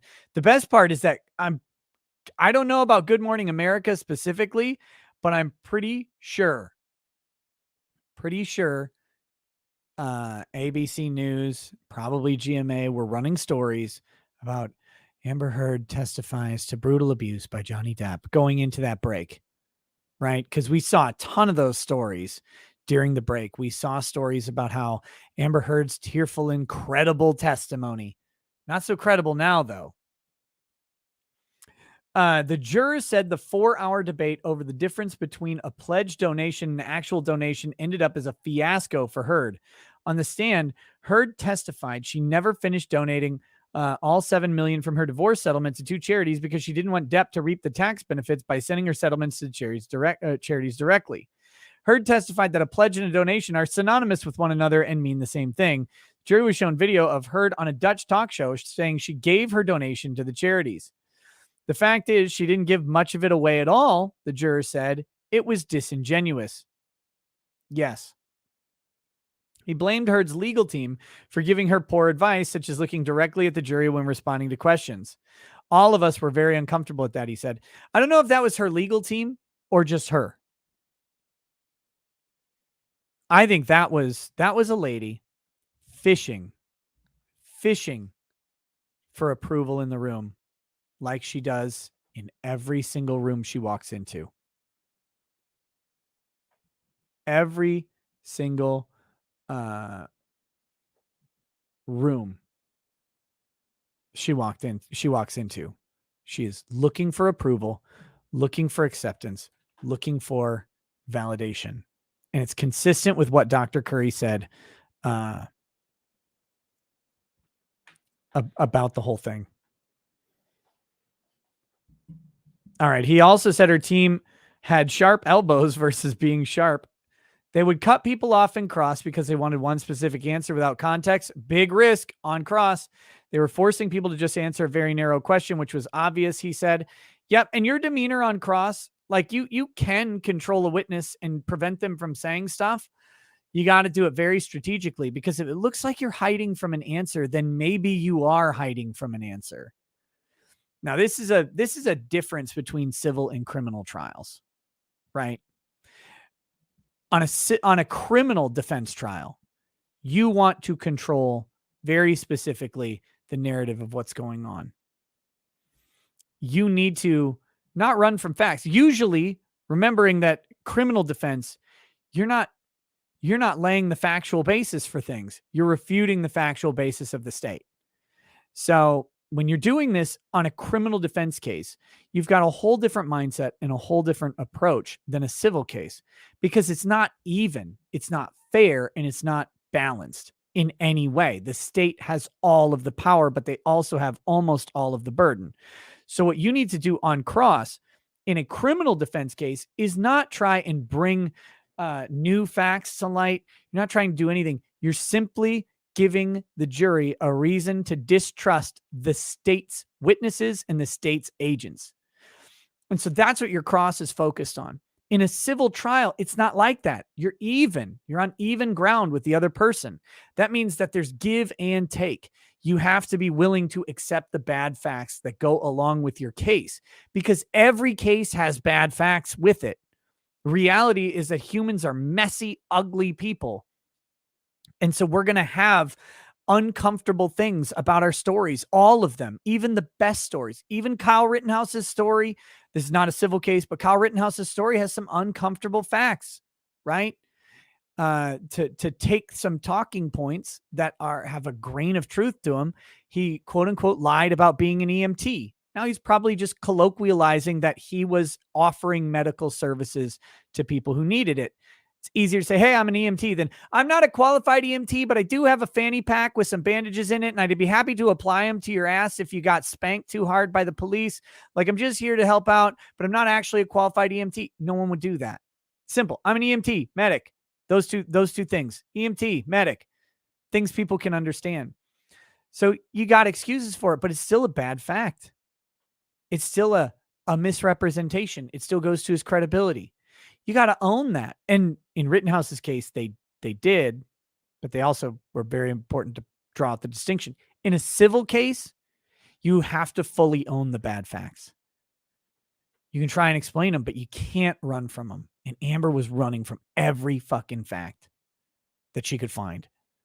All of them. She needs better advice, he said of Heard. Well, yes. So here you're finding something interesting, though. The jury's directly calling out the poor performance of her lawyers. Poor performance of lawyers can lose you a case. Sure. This feels a little bit like a little bit different than just like usually the poor performance. You miss something. You miss a fact. You didn't know about a witness. You didn't interview somebody, right? So you're left with your jaw on the floor. This isn't about that. This is about how the lawyers conducted their questioning. That's what he's talking about.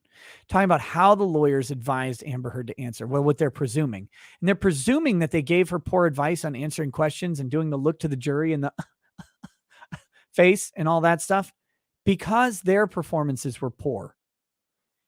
That's a big indictment, in my opinion, of Elaine Bredehoff and Benjamin Rottenborn. Publishing the 2018 op-ed in the Washington Post that defamed Depp was a poor choice, he said. If she didn't do any of this stuff with the op-eds, Johnny Depp could have helped her out in her career. They didn't leave things on a nasty turn. When they divorced, he said, it turned nasty after the op-ed. I mean, it was kind of nasty before the op-ed, but Johnny could stomach it because he was still getting work. The juror denied the jury was swayed by outside forces. He and at least 3 others did not have Twitter accounts. Some people said we were bribed. That's not true. Social media did not impact us. We followed the evidence. We didn't take into account anything outside the courtroom. We only looked at the evidence, he said. There were very serious accusations and a lot of money involved, so we weren't taking it lightly. And this is something to really remember. Like, it's really easy to be cynical about juries and jurors.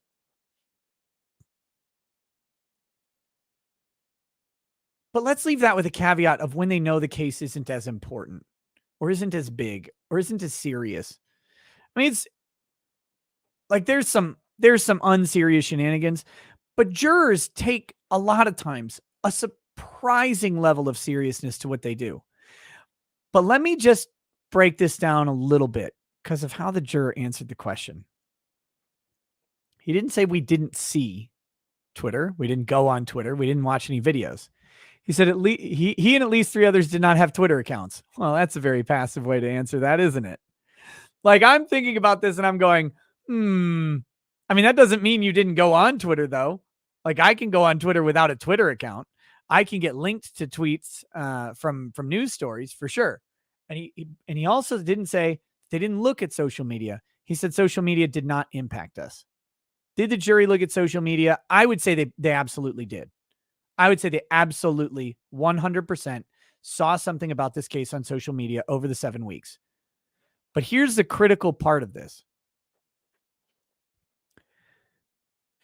Are we to imagine that a juror watches, the amount of time, what you have 24 days, we'll say 6 hours a day, 144 hours. Yeah. Oh God, that was way easier if I just did 12 by 12. 144 hours that they are in the courtroom watching. And we're supposed to believe that they go online, they watch a meme clip of Johnny Depp smiling at Rottenborn, or they watch a meme clip of the guy objecting to his own question. They're like, yep, Amber Heard's guilty. I mean, I watched 144 hours of testimony at this trial, but I saw a 30-second meme on TikTok, and now yep, that's what it does. It's way now, certainly people can be swayed by what they watch. Of course they can. But the idea usually is that they're consuming a significant amount of this content intentionally to do so. They're trying to gather information. They're not incidentally coming across a meme video here or there. And they watched it in court anyway. So it's not like they're getting new info. Now, if you found out that a juror was watching like a channel like, I don't know, DUI guy or something and making determinations on evidence and stuff based on legal explanations, you got a different question there. But just this idea that a juror might have seen something on social media and it changed their mind is insane to me. The juror also said that no one on the jury was starstruck and their individual celebrity never played a factor in their decision. While he admitted he knew of Depp more than Heard, he hadn't seen many of his films. None of us were really fans of either of them, he said. Asked whether he would go see a future movie starring Depp or Heard, the juror said it would depend on the movie. What they do in their personal lives doesn't affect me whatsoever. Going to movies is entertainment. I go for the quality of the movie or the storyline, he said, not for the acting. So there you go. That's the Johnny Depp article. And I mean, the interview, we have to trust that one that is a juror, and we have to trust that the juror is telling, the truth. But this is the dangerous part, and this is the big misstep that Amber Heard's firm keeps making. Do you think if Amber Heard hadn't come out and accused the jury of being compromised, that this juror would have done an interview at this time? This juror's pissed. This juror's ticked off. Amber Heard accused all of them of effectively lying or being idiots. So this juror comes out and says, nope. Actually, we just listened to the evidence. You bitch. You can hear you bitch after some of those lines. It's great. Don't do this. Elaine Bredehoft, Amber Heard, their media tour that has followed up with this trial has been an unmitigated disaster for them. Neither of them looks good. Neither of them looks believable. Media sites that would be fully willing to take on an Amber Heard side of a story like this are backing off. They're like, we watched that one from, was it the Today Show, where the former football player, he's looking at Elaine Bredehoft like, you are lying right to my face. And I can tell. Like, you can see it on these people. Amber Heard's interviewer, not doing Amber Heard any favors there on the on that interview either. I mean, she doesn't look good. The interviewer is asking some tough questions in the clips that have been released so far. Of course, the full version comes out tomorrow, and we'll have to see how it goes. We'll probably be covering it. I know some people are tired of Depp, but we'll probably be covering it because this is, kind of the big thing of the case. And if Johnny Depp were to do an interview, we'd want to cover that too. But yeah, so it's, these are big moments, and she's not getting off super easy in that interview so far. So let me hit a couple of these super chats. Bobblehead Homestead. Wait, shit. Hold on. Jack Sparrow says, I usually just super chat dad jokes that I think are funny, but really aren't. You obviously had a real life tough day. You showed up here because you respect your audience. Just know we respect you too. Hey, thanks, Jack. I appreciate it. Bobblehead Homestead, don't slam the eggs too hard and you won't break the yolks. Farm fresh eggs are definitely different. You just got to deal with it. They do taste better. What's red, bubbly, and scratches on glass? A baby in a microwave. Oh, come on now. No. Jacqueline Mitchell, first super chat. Thank you, Jacqueline. A toast to the Toastmaster. May you continue to inspire with your wisdom and wit. And when you feel like being alone, know that means you're with over 10 or feel like being alone. Know that means you're over with over 10,000 people. Your bluntness is to be appreciated. Cheers. Lawn Lumber says, short stream, good luck. You've got Mindset Vices Baker and Attorney Tom in the chat stirring grumpies. Well, Attorney Tom is actually just standing on a stool next to Legal Mindset saying, "Hey, can I watch you cook the eggs?" Legal Mindset says, adjusting at Law and Lumber's poverty super chat for Bidenflation. How much would you pay for him to shave the beard like the quartering? Oh boy. Babyface Law and Lumber. How many banks would he be robbing after that? What's the number, Law and Lumber? What's the number? Mandy Karavichus says, Nick, I'm on my dad's laptop at his house. We're both watching you, and he says, you looks cool, but talks salesman fast. He's recovering from COVID just fine. He's a tough old man, Desert Storm vet. And he just said, howdy to Mr. Karavichus. Howdy. Thank you for your service, my good sir. And you seem to have raised a decent daughter from what I know of her, which isn't that much, but you taught her to at least hide it well. Just kidding, man. She seems like a cool cat. So I hope you have a swift and full recovery as soon as possible. And I talk salesman fast because I got a lot to say in a very short time.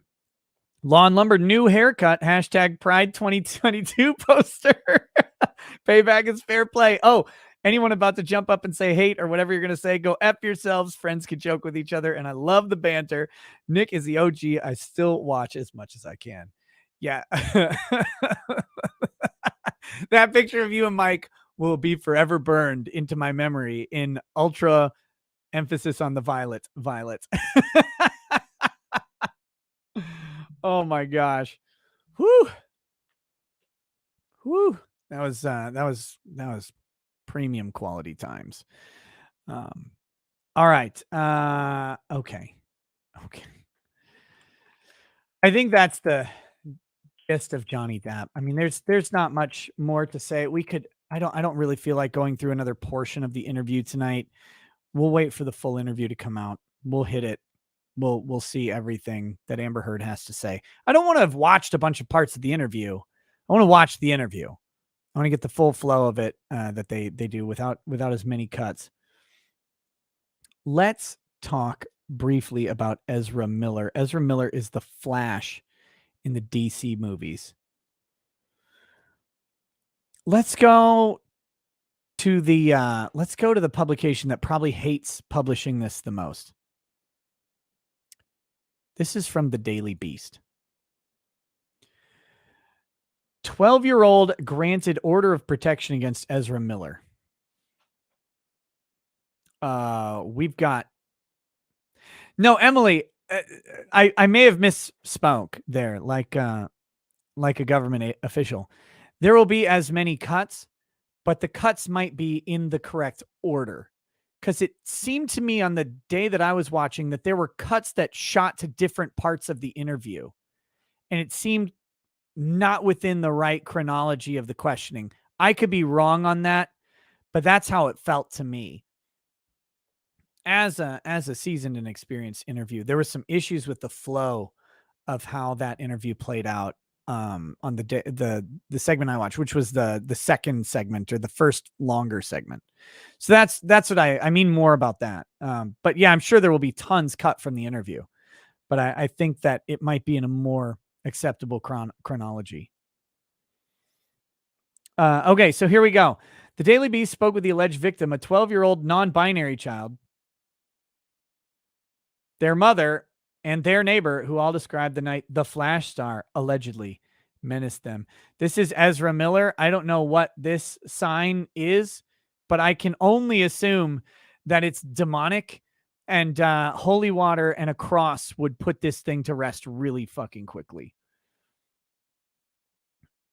So here we go. On Wednesday, a mother and her 12-year-old child traveled to their local courthouse in Greenfield, Massachusetts, were granted a temporary harassment prevention order against Ezra Miller after alleging that the actor menaced their family one evening in their downstairs neighbor's home and acted inappropriately toward the non-binary youngster.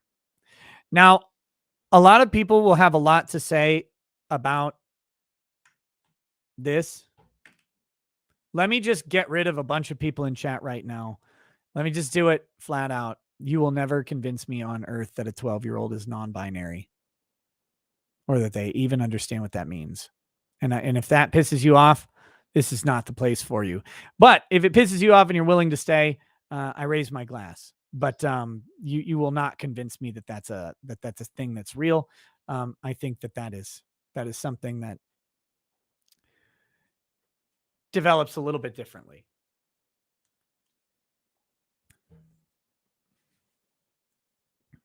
But that's me. That's me. The news comes on the heels of a number of other disturbing allegations that have surfaced against the 29-year-old, best known for their turn as the Flash in Justice League. Now, why is Ezra Miller in the downstairs of this person's house with a 12-year-old in general? Why? This is what I always want to know about these stories. Why is the celebrity in the house of this person with their child? I need to figure this out because I don't get it. Like, are they friends? Did he just show up there? Was he choke slamming people and went through the upper floor and landed in the basement? I don't know. It was one of the more interesting things about the Michael Jackson documentary, which Finding Neverland, Leaving Neverland, I think it was, whatever it was. You know, the one, which I think was a complete hit piece, by the way, on Michael Jackson. Michael Jackson, certainly a weirdo. The allegations against him, lots of problems with them, lots of problems with motivations for the allegers, lots of problems with consistency and credibility of the allegers, all of that stuff. We're not here to talk about that. What was interesting about that was hearing about Michael Jackson, like, befriending this family and being invited over all the time, like, to just hang out and, like, play soccer and weird stuff. Like, this is Michael effing Jackson just coming over to your house and hanging out.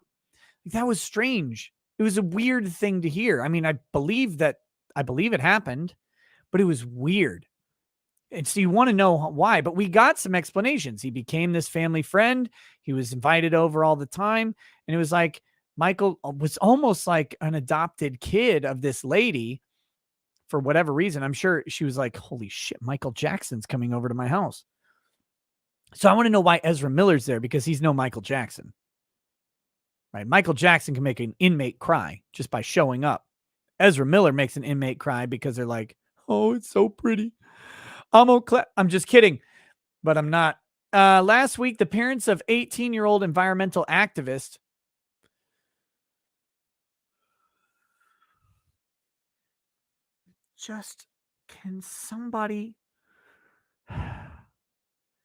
can the next hammer that you send me just have an automatic smash my own face in mode? Because I'm dying. Stop it. You're not an activist. You're just 18. Go work. Go to work. Get a damn job. 18-year-old environmental activist Tokata Iron Eyes requested that a court issue a protective order against Ezra Miller, stating in court documents that the actor met Tokata 6 years ago when they were 12 and Miller was 23, and that, quote, Ezra uses violence, intimidation, threats of violence, fear, paranoia, delusions, and drugs to hold sway over young adolescent Tokata. The parents also accused Miller of influencing Tokata's decision to come out as non-binary transgender. Really? No, you don't say. An unverified Instagram account presumed to belong to Tokata denied the claims. But see, that's the whole thing about grooming, right? Like this is the catch-22 of grooming. And this is a catch-22. It's a real dilemma for looking at these things. If someone is effectively groomed, they'll never know. They'll never know they were groomed if it was done effectively. That's the brainwash. That's the whole point of it. So of course you deny. Why? I was a groom. This is my choice. It's mine. I own this. I own the decision to come out as non-binary because I am that way. Well, I mean, you may be, you may not be. It's not up to me to say. I don't give a shit. But at the same time, if they were groomed into being quote unquote non-binary, then of course they would not admit to the grooming. They wouldn't know. That's how it works. Fair and balanced. Oh, she has a chat here. This is interesting. Before I got into news, I was a professional dancer. Oh, hey. Wade Robson, the guy in Leaving Neverland, was my first hip hop teacher. He is the biggest liar and completely made his entire story up about Michael Jackson. Anyone who knows him knows he's tried anything to get famous. It's sick. Yeah, I didn't get good impressions from Wade Robson, but I do have to give him some applause for dating Britney Spears when she was like, 19 or whatever. Go get it. Go get it, champ. Okay, here we go. The court has been unable to locate Miller to serve the papers, and Miller deleted their Instagram Wednesday afternoon, but not before posting a series of memes mocking the authorities for their inability to find him. I guess he's being the Flash. I guess that's what's going on. Creator Mia Solange took to TikTok in April to accuse Miller of being an abuser, while the actor was arrested twice in Hawaii for disorderly conduct, harassment, and allegedly throwing a chair at a woman. I mean, Ezra Miller has a documented history of abusive acts in public, including throwing the chair, the choke slam. I mean, he's been arrested for this stuff. Seems to avoid prosecution. That's that Hollywood money, Hollywood protection.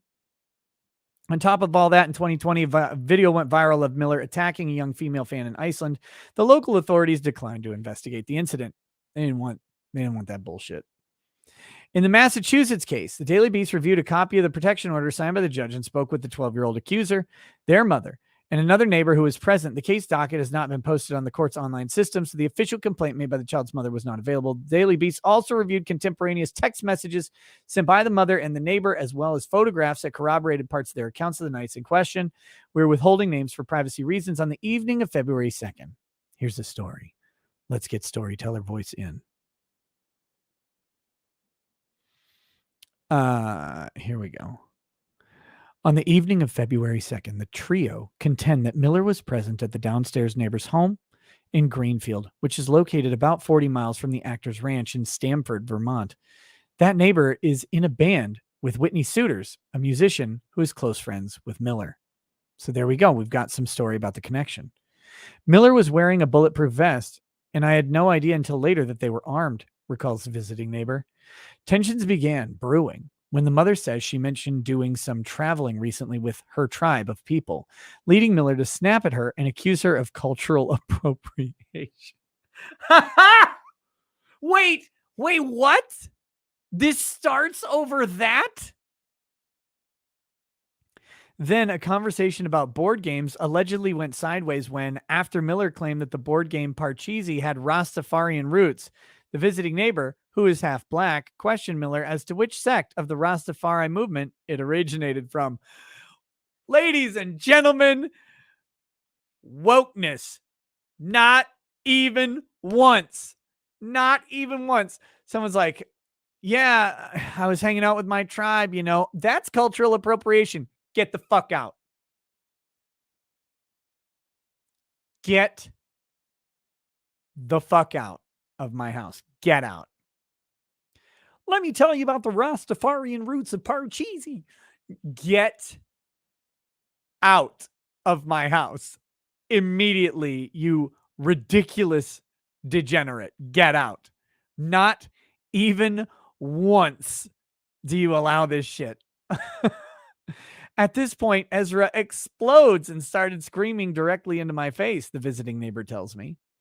So this is the half black person. They said, stop it. Ugh. You don't even know what the fuck you're talking about. What did you say to me? What did you just say to me? I was very caught off guard, the visiting neighbor continues. Then they opened up their jacket. Just say he. Come on, stop it. Ezra Miller's a fucking guy. Like, Ezra Miller is a male. I mean, Ezra Miller is a male. Say he. Stop. This is a person who's accusing or who's grooming children. Stop. You don't owe gender pronouns to anybody who's abusing children. They get bio pronouns.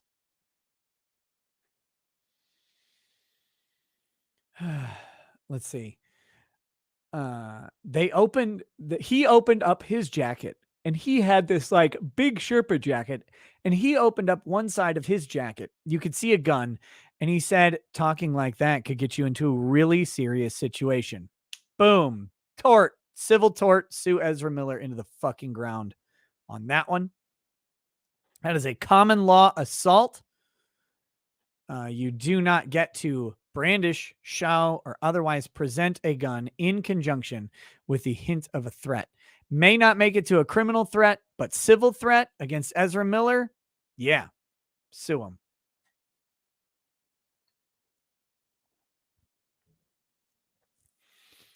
You don't get to use objection hearsay when it's a party statement against their interest to tick, tick, boom. This would be an absolutely admissible statement. Next, according to the visiting neighbor, the mother and the child, Miller focused their attention on the then 11-year-old, saying, "I've talked extensively with your child, and they have a lot of power to them. At one point, you're going to realize that you don't have any control over them anymore. They're an elevated being, and they would be lucky to have someone like me guide them."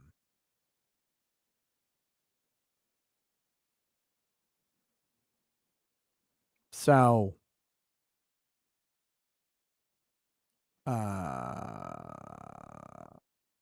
unacceptable. Yeah. And I have a shotgun. Let me prove it. That's, again,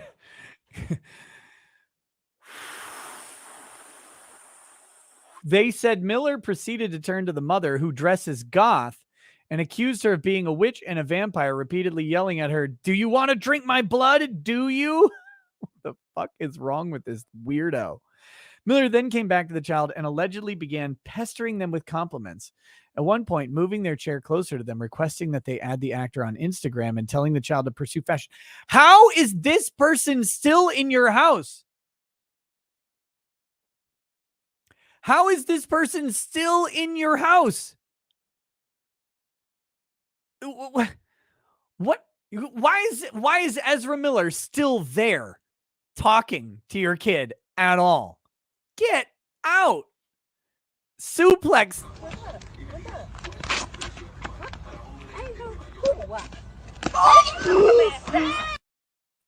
Get out, Ezra Miller.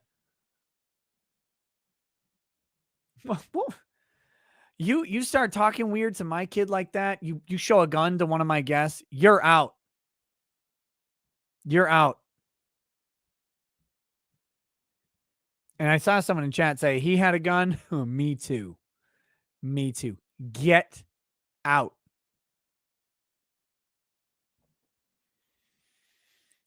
Next. Here we go.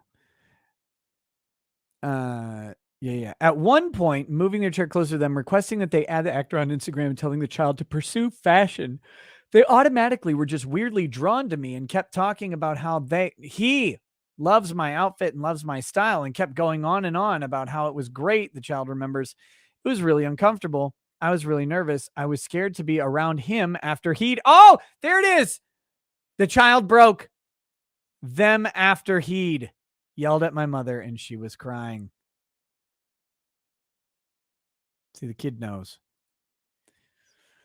The mother and visiting neighbor both believe that Miller may have been under the influence due to his dilated pupils and erratic behavior.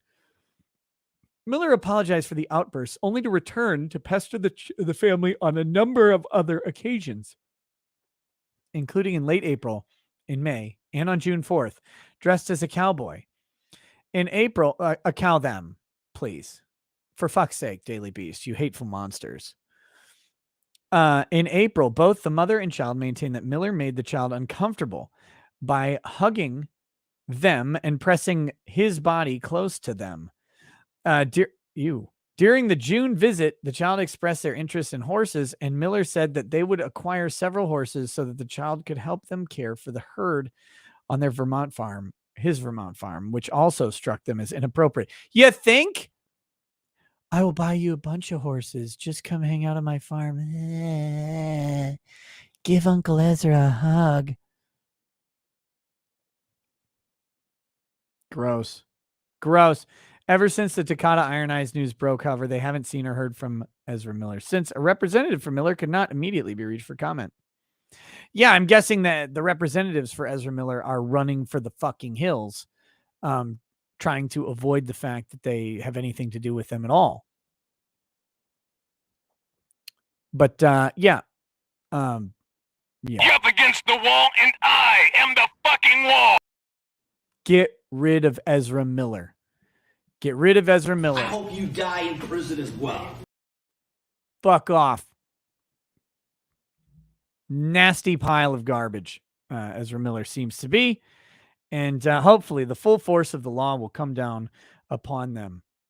Him, her, whatever it is. I don't even fucking care anymore. Giant pile of shit. Go away. Go away. These people are disgusting.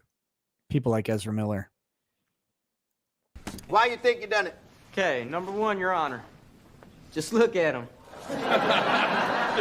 He talks like a fag, too. The prosecution rests, Your Honor. The prosecution rests. I think we figured that out. That's true. Okay.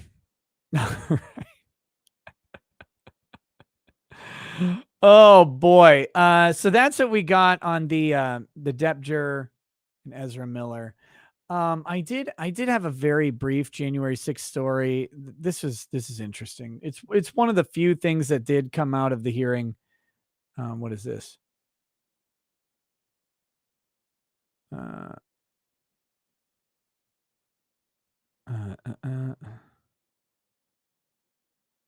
Okay, here we go. Let's see. Where are we? I gotta pull up my fucking hell. Clicked on the wrong thing. So I don't know. This isn't super interesting, but where did that open? Oh, there it is. This is not super interesting, but I have 9 minutes to kill before we jump into the unbreaded. And I'll do some super chats in a minute too, of course. But I just wanted to share this from this. So there's this allegation going around that some Republican, I think Loudermilk. Whose name is Loudermilk? What a weird name. Loudermilk apparently they say led a group of people through the Capitol on January 5th that they are calling like a scouting expedition. Yeah, let's see what we have to say about that. Yeah, so the Capitol Police, by the way, have said, that there's no evidence of a reconnaissance tour by Loudermilk before January 6th. So that story that's going around, U.S. Capitol Police have concluded after reviewing security footage that there's no evidence Loudermilk led a reconnaissance tour with Trump supporters trying to learn more about the Capitol complex the day before deadly January 6th insurrection. Deadly? Well, I mean, you talking about for who? The House Select Committee investigating January 6th raised the issue publicly in a letter last month asking Loudermilk to explain the purpose of his January 5th meeting with a group of constituents. Days after the attack, some Democrats began accusing Republicans of providing tours to individuals who later went on to storm the Capitol. Quote, there is no evidence that Representative Loudermilk entered the U.S. Capitol with this group on January 5th. Capitol Police Chief Tom Manger wrote in a letter on Monday to Rep. Rodney Davis, the top Republican on the House Administration Committee. We train our officers on being alert for people conducting surveillance or reconnaissance, and we do not consider any of the activities we observed as suspicious. The review is done at the urging of Davis. The police review of security video from January 5th comes after the House Select Committee raised concerns about Loudermilk. So, again, pointing out that we have a politically motivated sort of show going on with this. Manger said the video shows Loudermilk with a group of approximately 12 people, which later grew to 15 people, walking through the Capitol office buildings on January 5th. It also states that the group of visitors did not appear in any tunnels that would lead them to the U.S. Capitol. House Republicans suggested that they may release video they believe exonerates Loudermilk of any insinuation that he led a so-called reconnaissance tour the night before the January 6th riot. The House Select Committee declined to comment on Manger's letter. Well, it's not very convenient for the narrative. So the letter to the committee sent to Loudermilk last month indicated the panel has reviewed evidence that directly contradicts previous claims by Republican lawmakers who said security footage from the days before January 6th shows there are no tours, no large groups, no one with MAGA hats on at the Capitol complex. quote, based on our review of evidence in the select committee's possession, we believe you have information regarding a tour you led through parts of the Capitol complex on January 5th. Chairman Benny Thompson, a Democrat from Mississippi, and Vice Chairwoman Liz Cheney, a Republican from Wyoming, wrote at the time. The chairman and vice chairwoman of the committee itself. So anyway, yeah, a constituent family with young children meeting with their members of Congress in the House office buildings is not a suspicious group or reconnaissance tour. The family never entered the Capitol building, they wrote at the time. So that's, I mean, look, but that hasn't stopped the accusation, has it?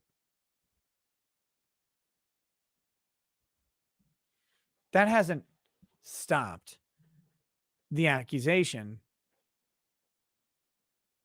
It's still there. It's still in the miasma, and they want it to hover there. And so they'll probably ignore it. But we'll see. We'll see how they address it, maybe.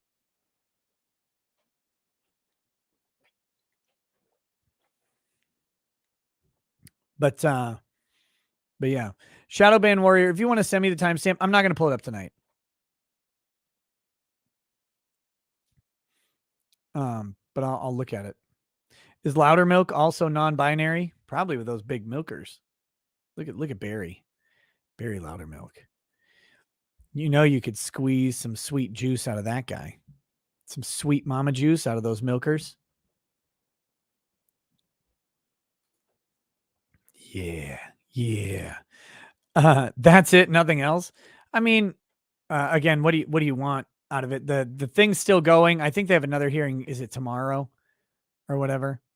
We'll see what happens. Okay, here we go. Let me hit a couple super chats, and then let's there's two here, and I'll read a couple. I gotta get to 2 hours, and we'll do unbreaded. Tarkina Meyer. This isn't even the scary one. The now 18-year-old that he groomed since 12, Native American girl, is the one he's brainwashing. He reminds me of Onision. Yeah, I don't know anything. I mean, I know very little peripherally about Onision. What I do know is that Ezra Miller is a fucking creep. And if anybody lets Ezra Miller around their children, they're engaged in an act of child abuse. And I mean that fully. Travis Hendricks, can you make a toast to my daughter who graduated president of her class, cum laude, leadership awards, and she even played guitar at her graduation. She's off to college in the fall and is still undecided on a major. I guess.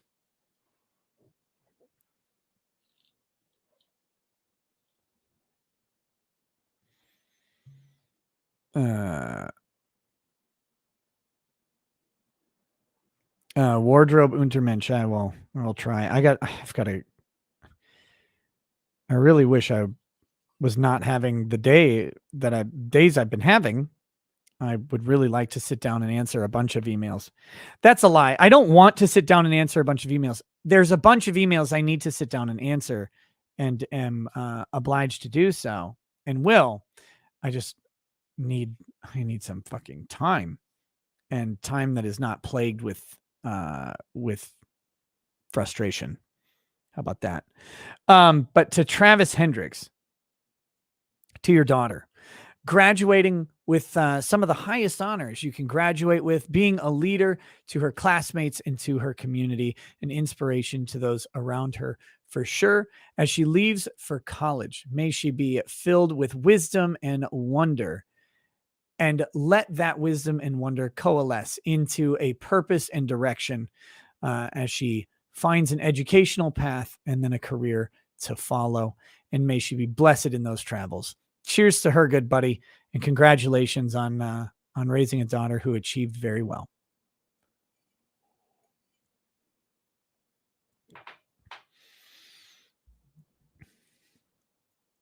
All right, here we go. We've got Roy Rat says, the quartering, stop beating your own head, dude. Your beard is off and you ain't fat. You're a big Scandinavian. The Scandi menu is tasty as hell, and just walking, no hike, no run needed. I mean, He could stand to lose a few. I mean, let's be honest. The quartering could lose a few pounds. I could lose a few pounds. He could lose a few more pounds. It's okay. We're all fucking fat and we know it. And yes, that means you. You are also fat. All right. Next. Firefox says, sent you a picture of you and Jeremy as the dumpster grifting bros on Twitter. Oh no, did you really? We got to find that.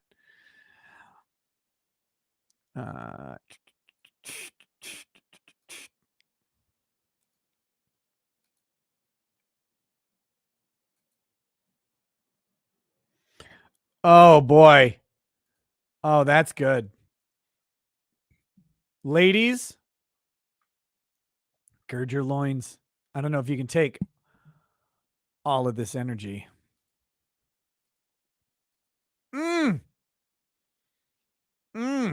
Look at that. There it is. That is peak masculinity.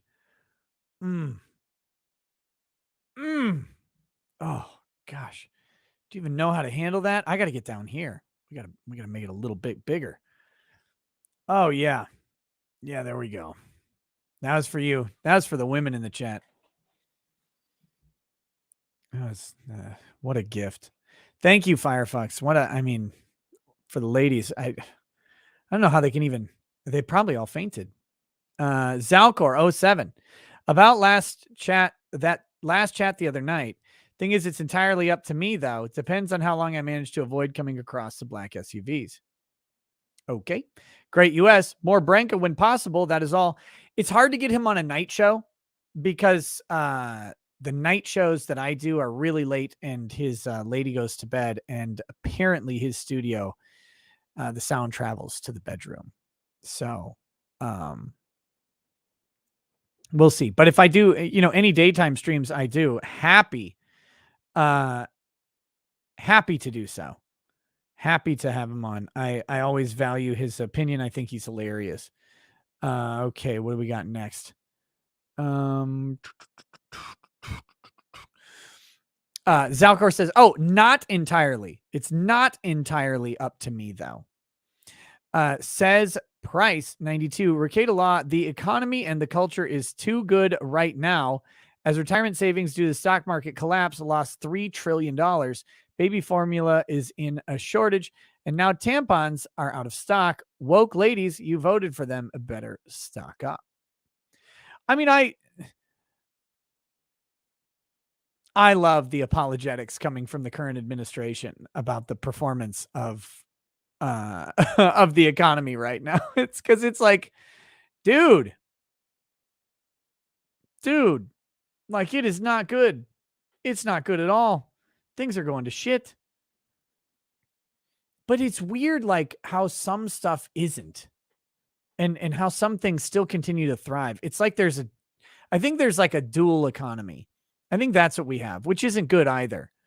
But where you've got a mess of people in a real world of hurt, and then you got another grip of people who are doing really okay. And when you're doing really okay right now, there's a lot of great stuff you can get. I mean, it kind of shows up with all of the construction going on. I mean, there is construction for days. Trying to get something built is fucking impossible.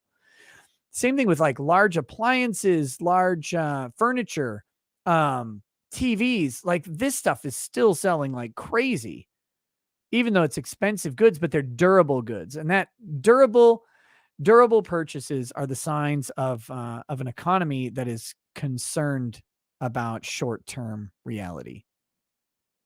And so it's this weird, interesting conundrum that we're in.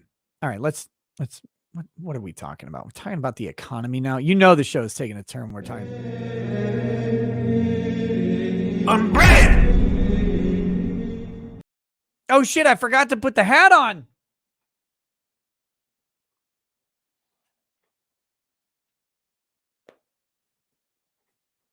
Yeah, Sean Price says I'm very wrong on it. Yeah. Whatever. Fuck you. No, I'm not. I'm very right on everything I say, and you know it. You take your little communist bullshit and run somewhere else with it. Here we go. We are picking a number.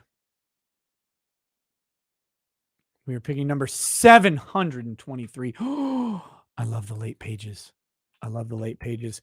Ladies and gentlemen, if you are not... Whoa! If you are not here often, if this is an early or for like a first time late night stream for you, or if it's been a long time,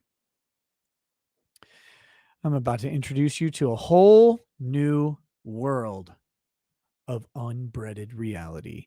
This is Death Sentences, the prophetic words of Matthew C.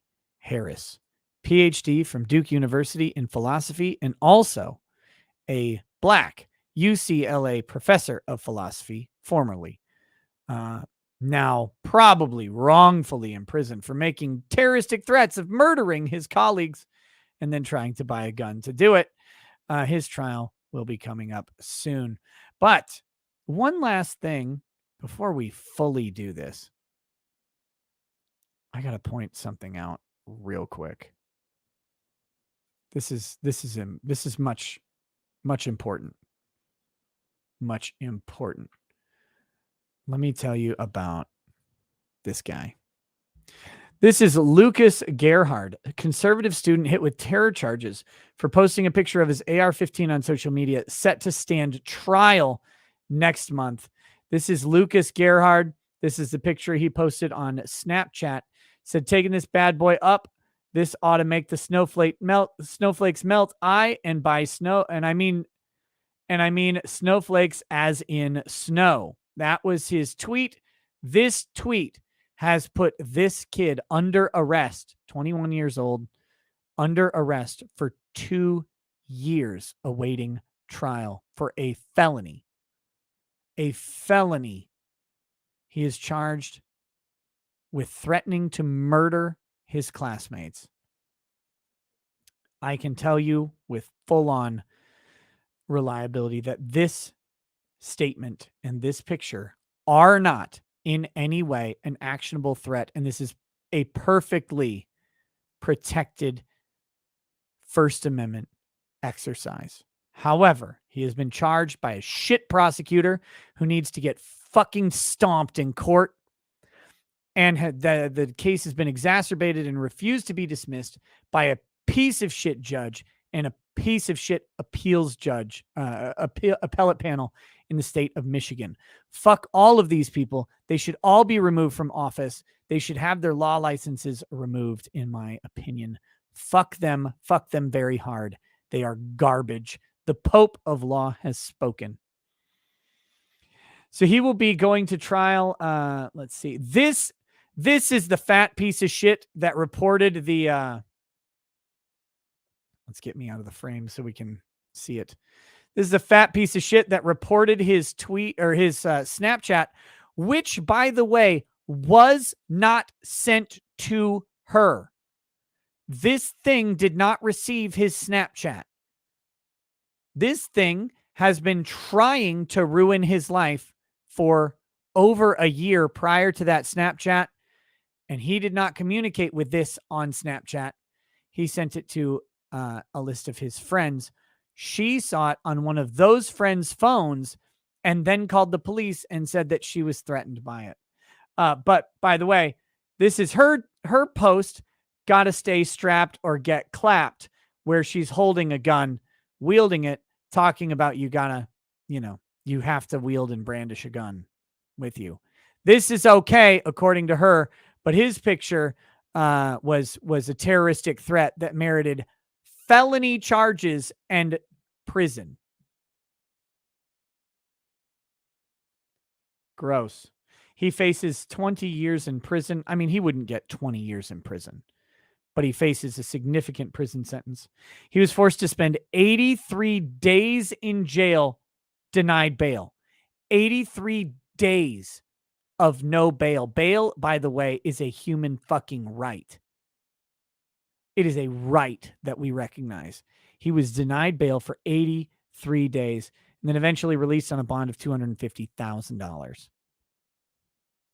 This is a tragic story of what happens. I mean, and how a motivated prosecutor can ruin your life. But anyway, this goes on next month. He'll be going to trial. I don't know if it'll be covered if it's going to be broadcasted. I will be covering it. I will be. Absolutely. Here is the Justice for Lucas GoFundMe page. He has raised $90,983. Guys, he's been litigating this for 2 years, trying to properly get these charges dismissed, and has been met with roadblocks. I got to tell you, like, when I say that the prosecutor is a giant piece of shit, yes, he's still under house arrest. Let me tell you about how the prosecutor is a giant fucking piece of shit who has violated her own ethics in prosecuting this case in the way she has done. At his hearing to get his ankle monitor removed so he could maybe just be like alive. Posted bail, by the way, but still on an ankle monitor. At his hearing to get the ankle monitor removed, this piece of shit, unethical, fucking garbage bag of a prosecutor played a video of the Christchurch shooting from New Zealand for the judge, as if that video had anything at all to do with Lucas Gerhard and his Snapchat to his friend. Fuck this prosecutor. These people deserve to be put in prison for crimes against the citizenry.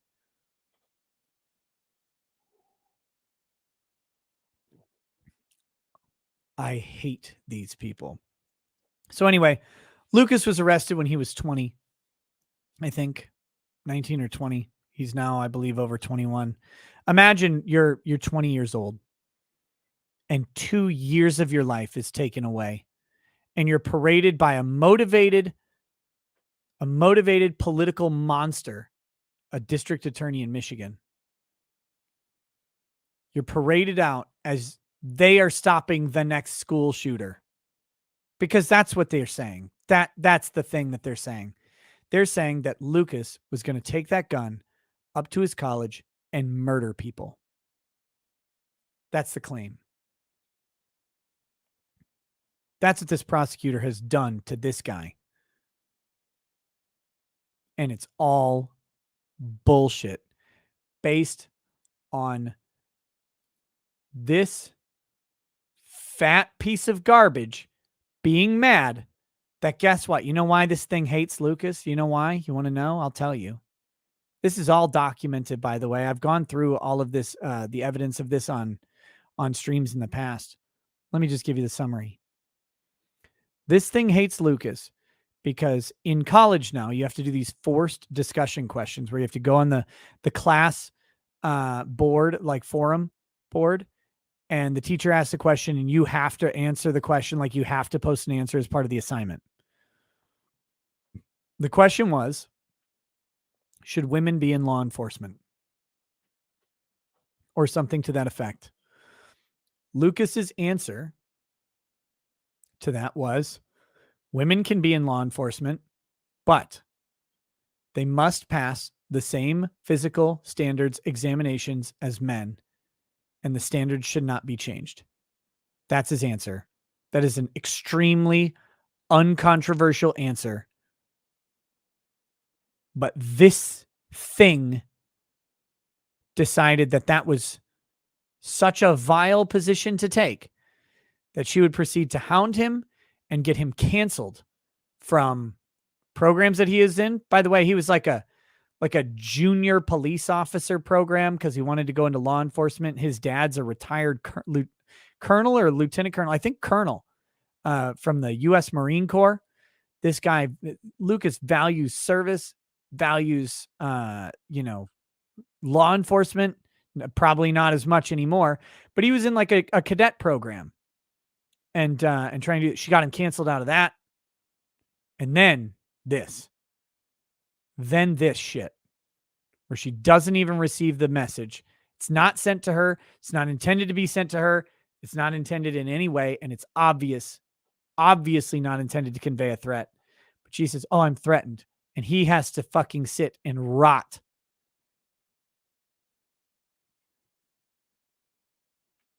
The only justice in this world is that after rotting for 2 years, Lucas will still smell better than the rot under the folds in that fat fucking garbage heap on the screen. I hate these people.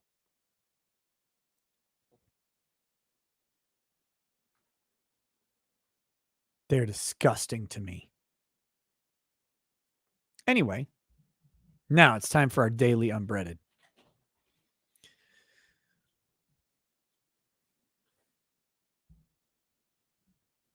Here we go. Here we go. Kill the Chiefs. Binger didn't drink alcohol in college. How many colors you see in the rainbow? As many as they taught us to see. I see triplets. I smell like the white man. I smell like the white man. I don't know about you, but I smell like the white man. Settle that for the sum. Settle that for the summer. Don't be nice to fat women. Don't date fat women or be kind to them. Use fat women, abuse fat women, mistreat fat women, poison fat women while they are in the other room. Carry arsenic with you to work and to school. Put arsenic in the punch bowl. Hide arsenic in free samples. Punch women in broad daylight and at night.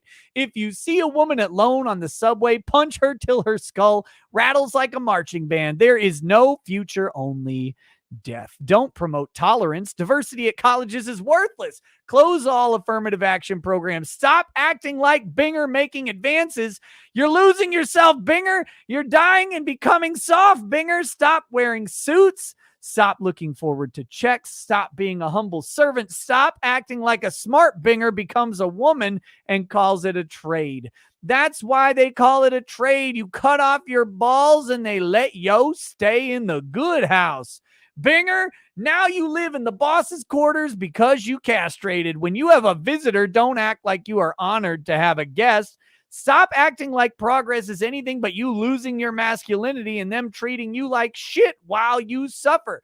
Stop acting like white men are advanced and you are making history by going where the white man is. Stop acting like you owe her family kindness. You don't even owe them peace. You owe them a stabbing spree followed by an educated rape. Stop acting like her father doesn't deserve to get murdered. Stop acting like that shit isn't disgusting just because you love the way she looks. If she wasn't disgusting, she would already be with you because she would have recognized you and sought you out. You know this instinctively. Stop acting like it's better at Harvard or Yale. That's propaganda. So Binger keeps chasing his tail with all his wheels spinning. Lost, afraid to fail, flustered and scared. He won't make bail if he kills the man who's robbing him of everything. They intentionally didn't put enough chips in the bag. Ignorance isn't bliss. Knowing that Matt Harris is not ignorant is bliss. After Jimmy says, kiss me goodbye just to ease the pain on Ain't No Telling, bomb. Suddenly, the Unbread! There you go, ladies and gentlemen. That was your daily unbreaded. That was the manifesto of Matthew C. Harris, PhD from Duke University in philosophy, hired by UCLA to teach enterprising and entrepreneuring young minds philosophy at UCLA. That is who he is. That is who they hired. That is who they promoted and loved. Well, until he threatened to murder the whole staff. But that is his manifesto. Every day we read one page from it. And I find it to be particularly joyous. And yes, they intentionally put less chips in the bag. That is true. It's always been true. Okay. All right. Let's read the rest of the super chats we got, and then we're going to wrap up for the day. Rescue Michigan. He says, we're working to have the trial live streamed and you will see the whole thing. Thanks for all your coverage, Nick. Trial starts July 11th. Should be 3 to 4 days plus 10 minutes of jury deliberation. Hashtag free Lucas. Rescue Michigan is a great dude. He's been on the channel and they're an organization the guy running it right now, but they're an organization that has been firmly behind Lucas Gerhard. And I love it. If you guys are going to July 11th, I'm going to have to take a peek. I'm trying to remember when I'm leaving in July, but we will see. Hopefully I will be covering. Oh yeah. We'll be covering the trial of Lucas Gerhard starting on July 11th. If it is broadcast, let me know, brother. You know where to find me, and we'll make it happen, because that's one I've been watching forever. # free Lucas. This is like when Amber Heard says, "Oh, this is an affront to free speech." What Lucas did is an actual affront to free speech, or what is happening to him, not what he did. He posted something, obviously not a true threat, obviously not a credible threat of violence, and the government, specifically the government, has come down to say, you can't say that. You can't say your thing, because we have decided that you can't.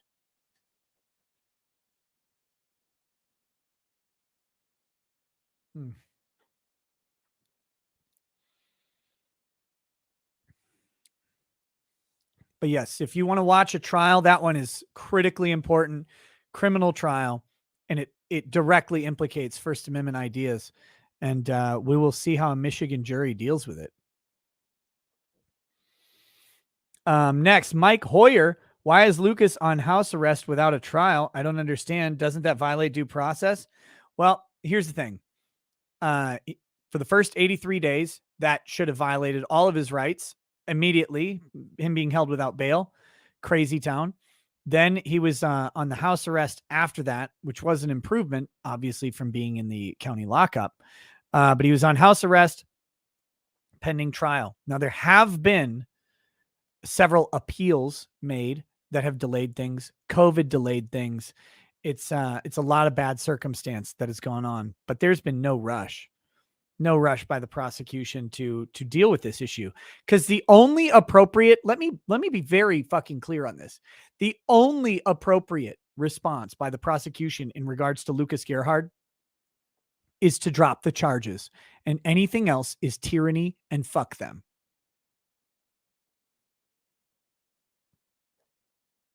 It is as unjust, if not more unjust, than the prosecution of Kyle Rittenhouse, in my opinion.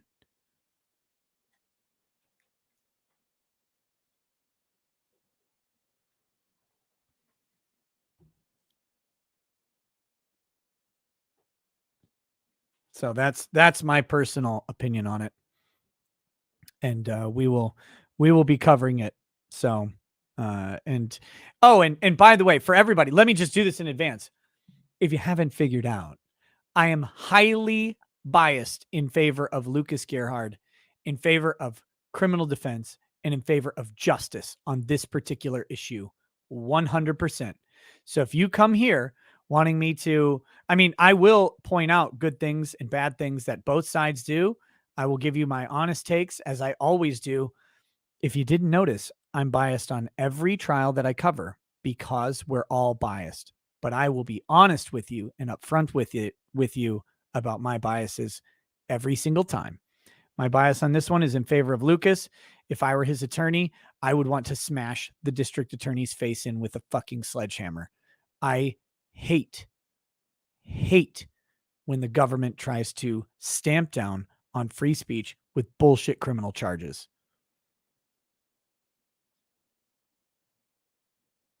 Trey Sold says, you can be biased, but you're wrong, and Lucas deserves jail. Sure, go fuck yourself. Eat shit while you do it, and hopefully you die from it. Try that, Trey Sold. Whatever weirdo you are. Brian Moe says, lol, bias on trials, all but the ones you refuse to watch, like the January 6th one. January 6th trials are federal, and they're not televised, you dumb motherfucker. So, good work. I would watch January 6th trials. Some of them are pretty interesting. You know how funny it would be to watch Baked Alaska get absolutely skewered over January 6th? I'd laugh so fucking hard at that. Or how funny it would have been to watch the shaman go to trial and have his lawyer, who's like, yeah, he's basically retarded. Yeah, I mean, you can't charge him with this. The guy's fucking stupid. That lawyer, I mean, I would have loved to watch that trial. That would have been great. It would have been great views too. But they're not televised because they're federal, because it happened in DC, and because it happened across state lines for many of the people. So, good criticism, dummy. Jesus Christ.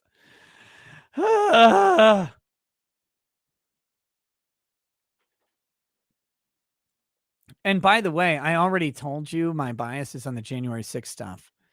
The people who hit police, the people who broke shit, I mean, put them in prison. Like, what do you want? The people who were let in by Capitol Police, like the first guy to be found not guilty, it's like, they let me in the door. And they had like a video clip of him walking in the door with everybody else. Like, oh, they didn't have any evidence that he broke anything or hit anybody. Why would that guy go to prison? He was let in. He was invited. He had a license to be there. That's the way it goes.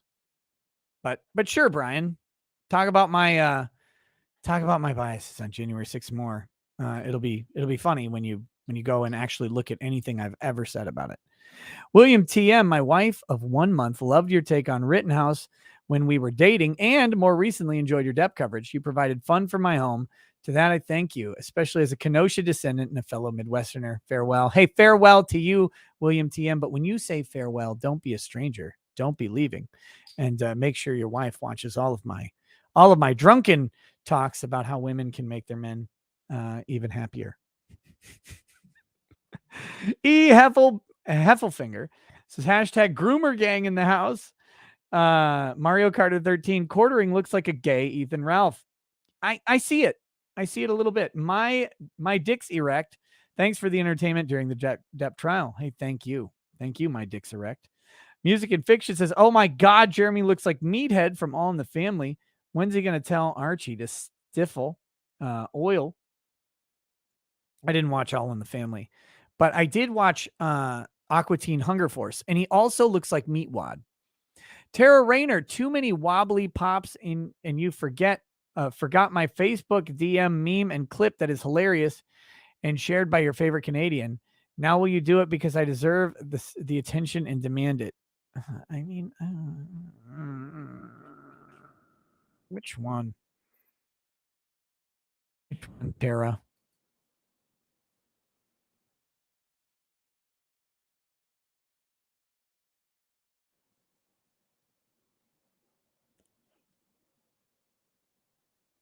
I quoted Meatwad earlier today.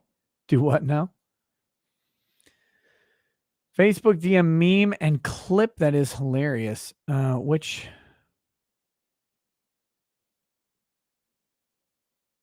Wait, what? Fuck. This one. This was pretty awesome. I read the last night you're in my room one. I did that one. What is this? What is this shit?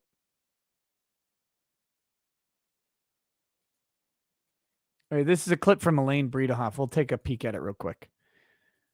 But I did your Ed Sheeran one. I just didn't sing it because I'm not gonna ever.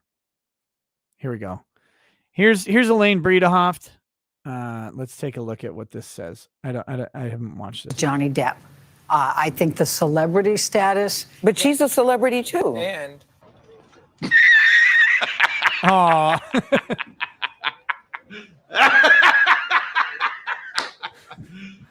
You serious? But she's a celebrity too. Right. Johnny Depp. I think. Okay, that is pretty good. Yeah, that's pretty good. Okay, thank you, Tara, for that. Maker's Mark says shaves his beard and immediately goes full gay. Nice work, unbearded. The visitor Snafu and his Metzgerhund says keep the stash, you cheese Billy. I think he should keep the stash. I think he looks great. I mean, he should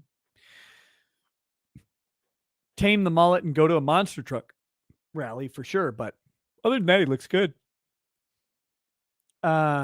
Tracy 3, baby face with a porn stash looks great. Can't wait to try the tea.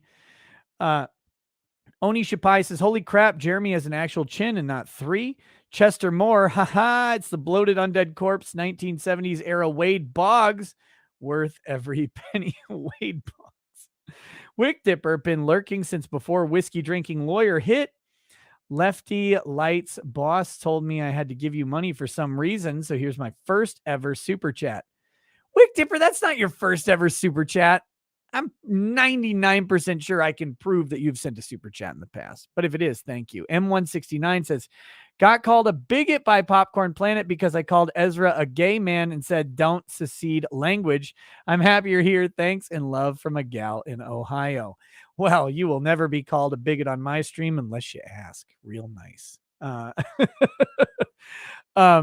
Andy and I get along just fine, but there are things we certainly disagree upon. That would be one of them. Shim the Despot says, Olive Garden, I'd take her to the best local diner, at least for the good vibes and food. Samuel Montanez, if Depp won't take any new Jack Sparrow movies, I nominate you, Nick. At the least, they can rely on you being late to the set constantly. I'd be very late, and we'd have to replace the rum in the bottle with whiskey, but we could make it work. Daniel says, hey, look up today's The Tim Tracker video on YouTube. You look just like each other. Natasha, grift it like you mean it. Munchlax 77 says, God, what did you people do to Jeremy's face? I bought some tea out of pity. Thanks for making my choice easier. Stargate 404, what's your position on the debate Good Logic had last night about whether Depp can get a preemptive injunction against defaming him with the same statements? Would it be preclusion / res judicata? Johnny Depp's entire this is a weird thing with these lawsuits, right? For defamation. You have to make it seem like you're not trying to silence someone. So if you go and try and get a protective order against someone speaking, it kind of looks like you're really trying to silence what they're trying to say. And I don't recommend them. I don't think a protective order is useful in the slightest. First of all, a protective order would have to be specific to the statements that are already made. The statements would have to be specific. The target of the order would have to be specific. So I guess Amber Heard. Is Johnny Depp worried that Amber Heard is going to harm him in some way with her statements after losing the court case? Like, no one is going to go, oh, well, I mean, now Johnny Depp's an abuser because after losing the court case on the same statements, Amber Heard is now saying it again. Therefore, Johnny Depp... I don't buy it. I don't buy it. I think it's a waste of time. I think it makes him look petty. I think it makes him look overly litigious. And I think it makes it look like he's trying to silence an opinion that could actually end up swaying people against him. I think Johnny Depp did it right. He never tried to shut her down or shut her up. He just said, your statements harmed me and I demand compensation. So that's my point on it. Average Joe, very odd times, work with such sensible people until it comes to political views. Yeah. Yep. Joe is. Hi, Ricada. I've been following you since Rittenhouse and I love your content. I want to thank you. Because of you, I've started a YouTube channel called Joe is, and I am open to any criticisms. Thank you. So that's JO space IS. Joe is. Give it a check, guys. Give it a check. Maybe it's good. I don't know. I'll have to try and check it out myself. Timothy Reaper. Should a horse rancher be able to discriminate against women too obese to ride a horse? Yes, they should absolutely be able to discriminate. I've seen the story. It's crazy. Imagine you are, Mandy says, are you going to shave? Do you even have a top lip? I am, and I would have normally shaved already. I'm going to shave, but I couldn't shave when Jeremy was getting shorn because my beard had to outlast his. But I'm a little frustrated. My barber trimmed my mustache down. It was down into my mouth, and I was gonna just keep the cop stash for a bit. Now I have to grow that out. But I am gonna trim. I'll trim it down because I like it to match up with the hair. The only reason I didn't was just because of Jeremy, just to make fun of him not having a beard. But I'm not gonna like shave it off. I'm just gonna take down the length a little bit. Let's see. Next.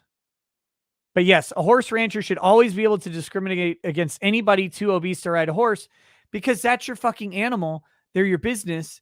They're everything that you do. You put all your time into them, and putting someone who is too big on top of them damages the thing. And I'm sorry that you're too fucking fat, but you're too fat. Like, I'm sorry that you're too fat, but it is a reality. And if you're 400 pounds, you want to get on the back of my horse, fuck you, buy your own horse.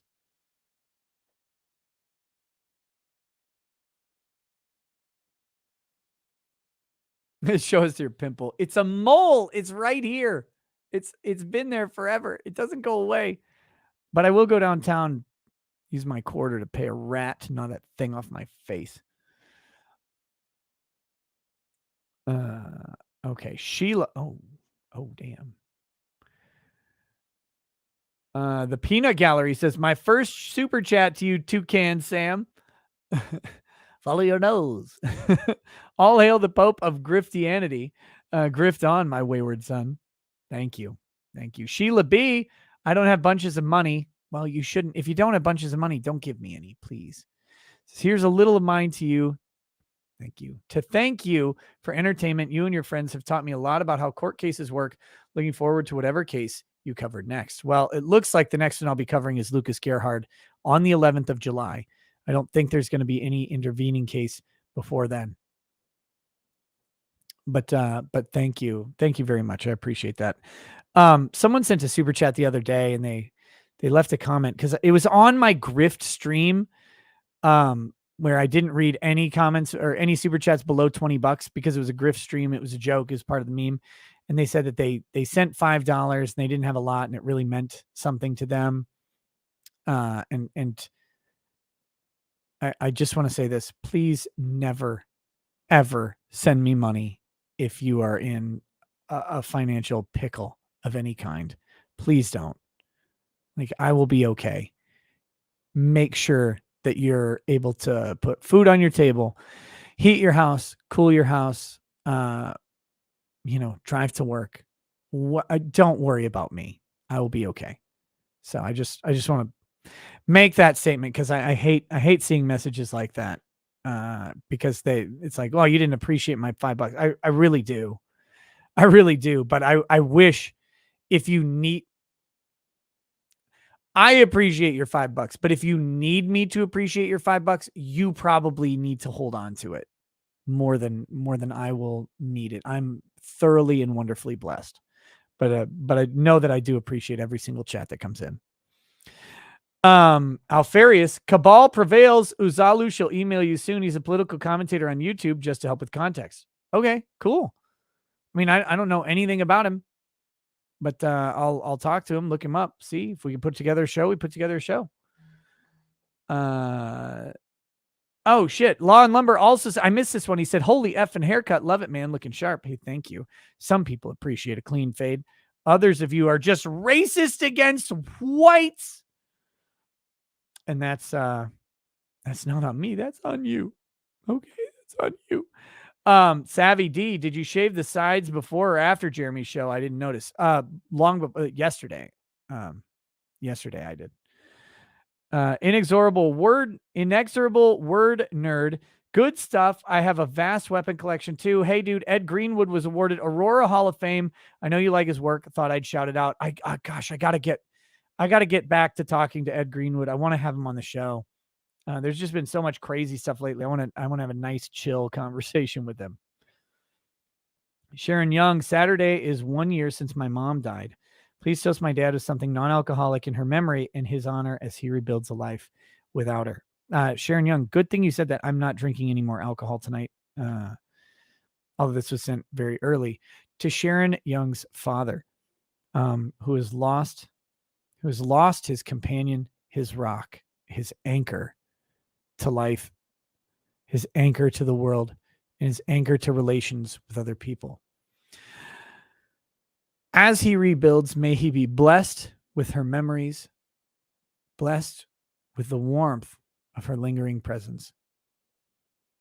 And may he never find a lonely night so long as he remembers all of the good ones that he had with her. Cheers. Ryoji Mata says, someone call for a Walmart maintenance man? Yes, sir. Bone Man 538 says, Alfarius, how did you become a diplomat / Kabul and you get a special passport for this? Exemption for other aspects, experiments. Dareo on, hey Nick, long-time listener, first-time super chat. Thank you. Can you make a toast for my sister and her fiance's upcoming wedding? She's a virgin married devotee and kept her purity for her future husband. To your sister and her future husband, let me word this very specifically. May the purity of her choice and her attitude reflect bountifully on their marriage, their love, and their dedication to each other. Cheers to them, and may she bear many, many wonderful children. Amen. And a woman. Kathy Harris, Tug sent me over. Tug Red, thank you, Kathy. Welcome. Cheryl Cross, I don't know why I'm here and why I'm giving you my money. I am not fat, but I can't shed this skinny fat belly. Do I need a fat shame? Please advise. Cheryl Cross, I know your pain. I've got that same skinny fat belly, and you can't get rid of it. Now, you probably work harder at it than me, but not hard enough, you fat piece of shit. Get on the damn treadmill, hand bike, whatever you need to do. I don't know. Maybe try a crunch sometime in your life, you disgusting slob. Get rid of it. What are you doing? You keeping it on like some sort of kid that won't leave the house when they're 38 and they're like, Mom, can I still get on your insurance? Is that what you're doing? Fuck off. Get rid of that fat. Stop it. Cut it off with a knife if you have to, but then try not to eat it later when you think it's a steak. There you go. There you go. Of course you need shame. We all need shame. We all need shame all the time. Emily says today, Biden is creating a task force to stop online harassment and abuse, including harmful and illegal behavior that disproportionately affects women, girls, people of color, and LGBT individuals. Thoughts? Well, looks like I'm going to jail, boys and girls.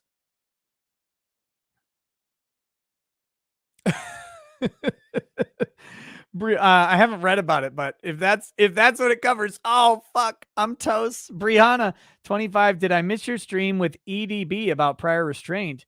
I watched the replay with Runkle and all, and I was fascinated. My stream with EDB about prior restraint? I don't think so.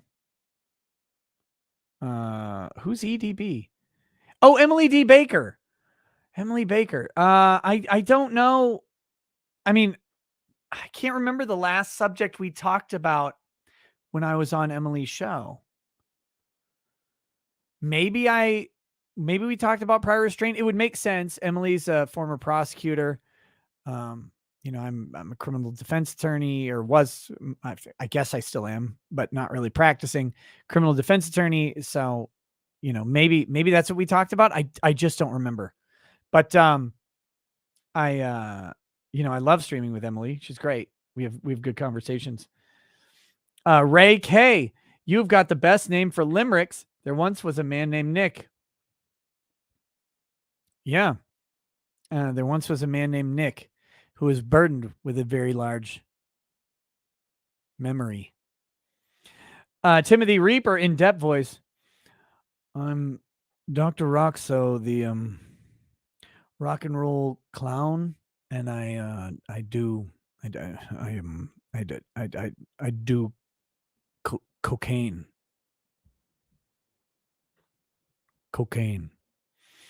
Let's see. Dictionary Diva says, did someone say D's nuts? Blown Chevelle, could you give a toast and shout out to Cherie in Royce City, Texas? It's her birthday Monday. She's obsessed with you, and a total pain in the binger. To Cherie in Royce City, Texas. I love hearing from my Texas peoples. That is still always going to be my homeland. Cheers to you. Happy birthday. I hope you have a wonderful time, and enjoy that beautiful, 110 degree weather that you got going on down there. And I will be with you in Texas in July for Anime Matsuri. Cheers to you, Cherie. Happy birthday. Cracklin says, I first thought Camille Vasquez would be a great wife, but then I imagine her saying, you failed to take out the garbage, didn't you? Or it was your night to wash the dishes, wasn't it? And you didn't do it, did you? In fact, not only didn't you do it, isn't that correct? But you sat down on the couch and watched TV, didn't you? You avoided it completely because you didn't want to do it. Even though you knew it was your turn, you didn't want to do it. I'm sorry. I'm going to need you to answer my questions.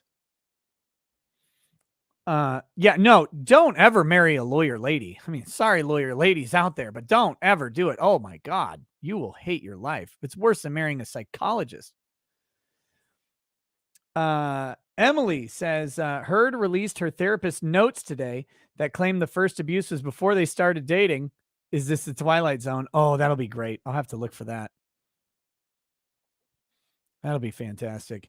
Jack Murphy says, should I shave my beard? Ron says it's too spiky. No, Ron deserves the spikiness, Jack. Never shave. Emily, Amber's lawyers were from the Make-A-Wish Foundation that Johnny donated to. Oh. Scott Christy Jones, don't let your mom cut your hair again. She didn't. I would not insult my barber. I mean, bad things happen to people. I'm just saying. I can't not let him cut my hair because if I go somewhere else, I feel like I'll wake up in bed next to the severed head of my new barber, or at least their skin. Amateur Ant, Nick, your ears and nose keep growing along with your eye bridge the older you get, and I can only imagine what that nose will look like if you live into your 90s. Magnificent. Not applicable. It's 100% child abuse to call your child non-binary. As feral, I don't even know what the fuck that is supposed to be, non-binary. Heyoka, if Ezra Miller is a family friend, then find a new family post-haste.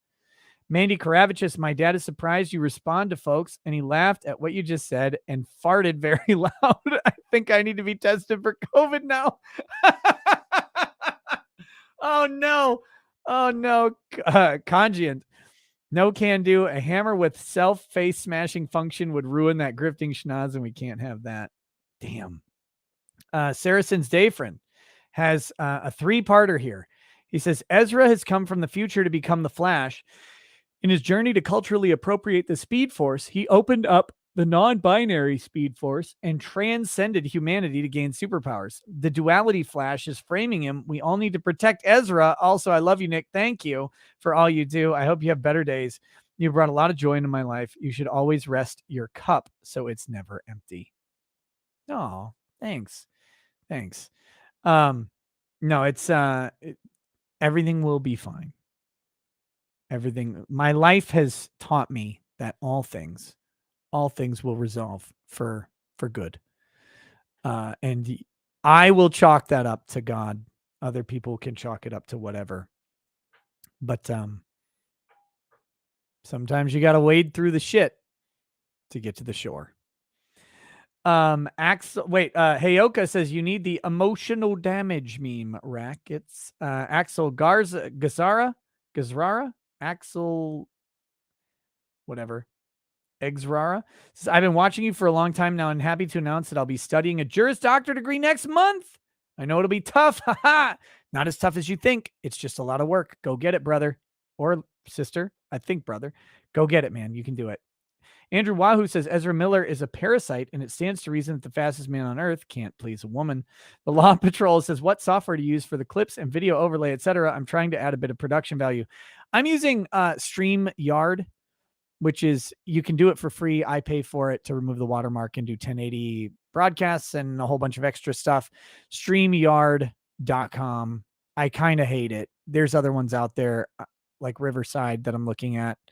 And maybe I'll be doing something different in the near future, but it takes a lot to move everything over. But StreamYard is an easy way that a lot of people use. I just have some particular problems with it. Matt Thompson says, I'll have the Deliverance haircut special. Tony Joel, Ezra Miller gives me strong Val from Outlast 2 vibes. Fuck, where'd that go?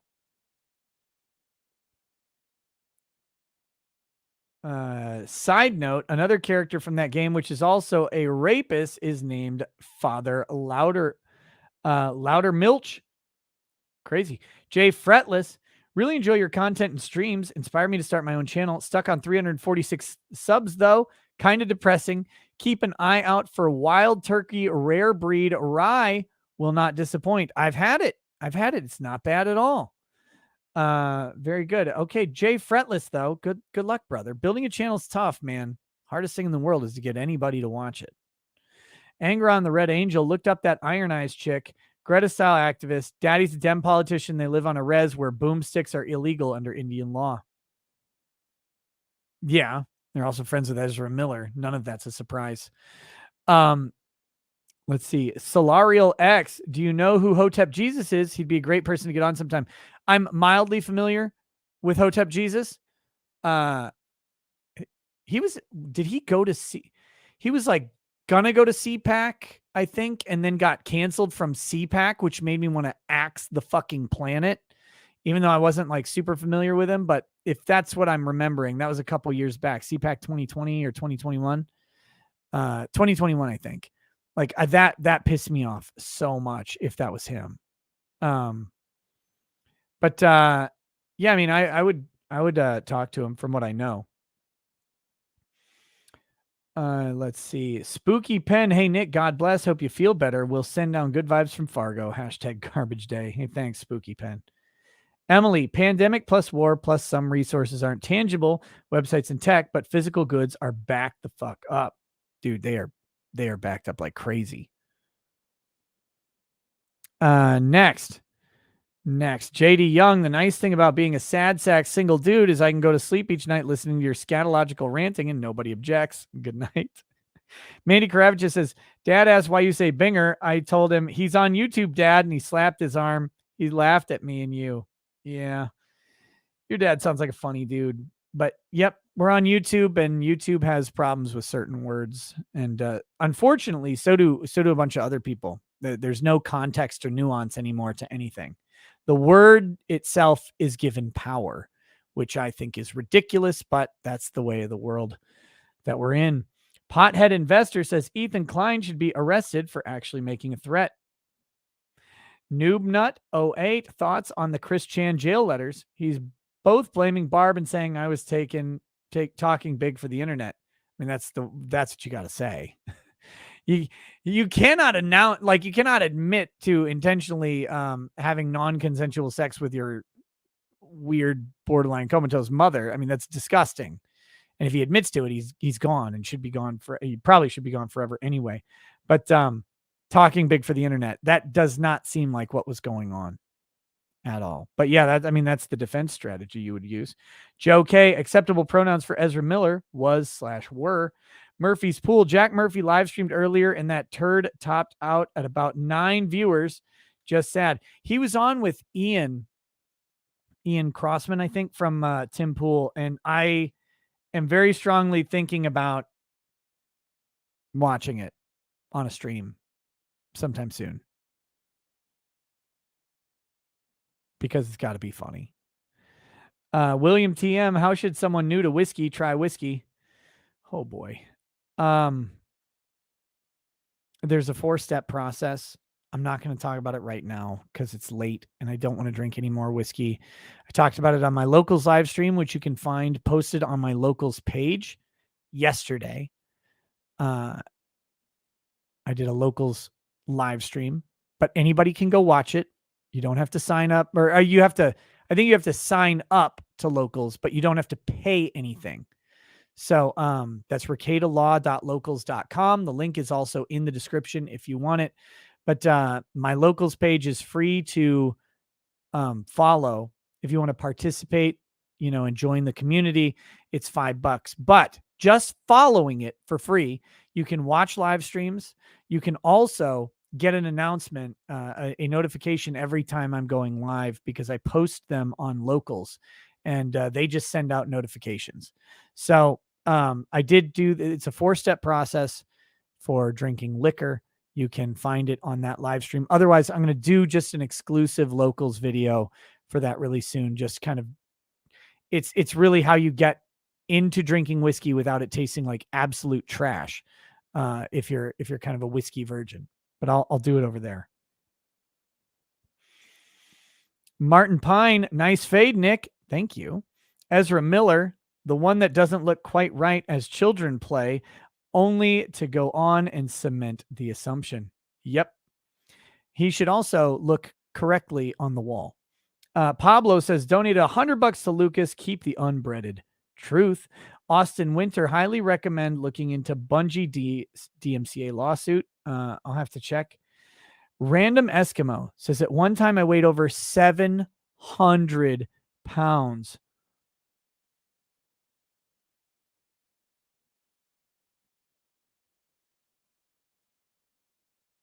Whoa.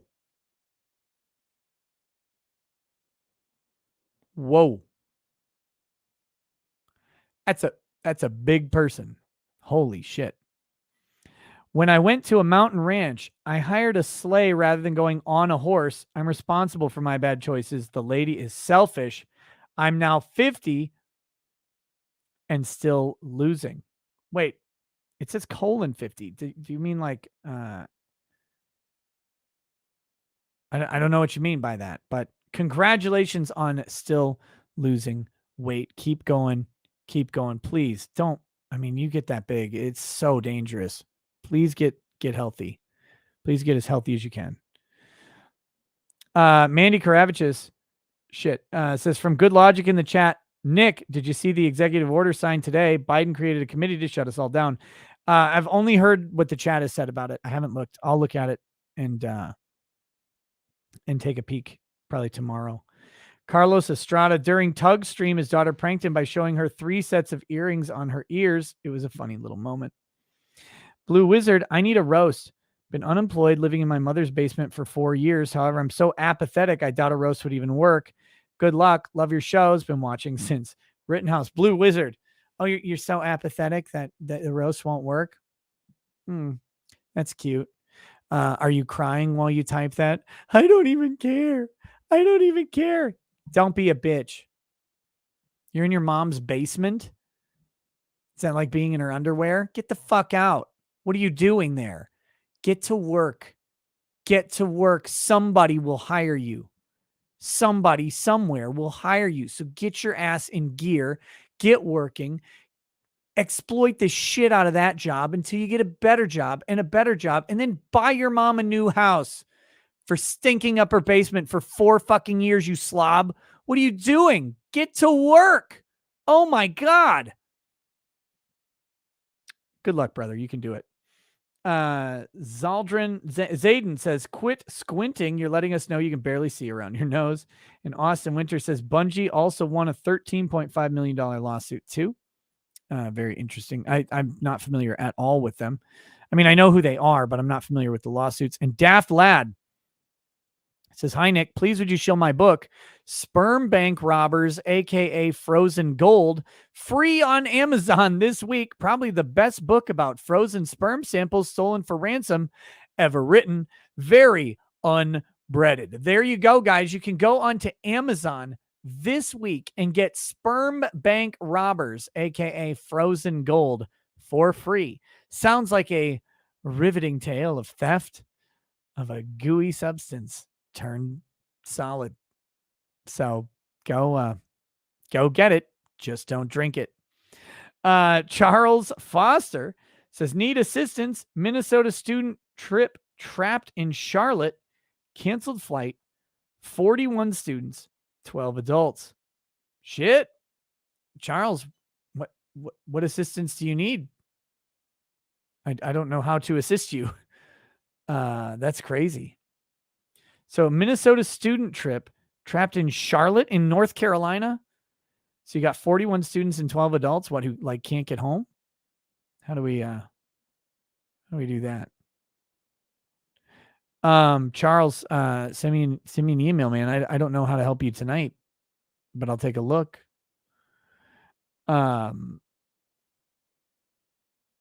Okay. With that, guys, I'm gonna end the show, I think.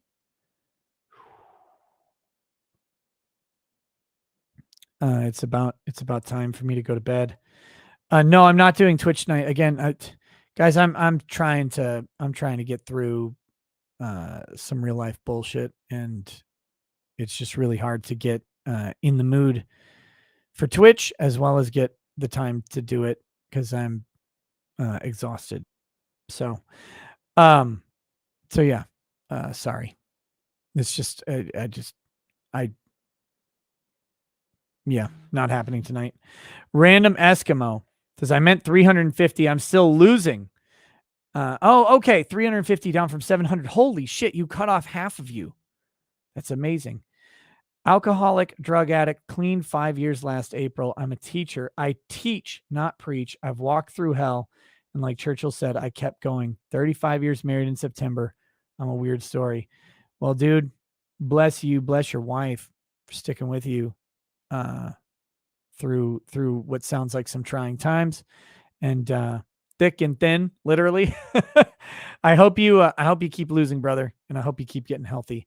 All right, guys. I'm off to bed. I will see you tomorrow. We'll see what's going on with this Amber Heard interview and whatever else comes up. Catch you guys then. Probably that executive order. Who knows? Have a good night, guys. Peace. Peace.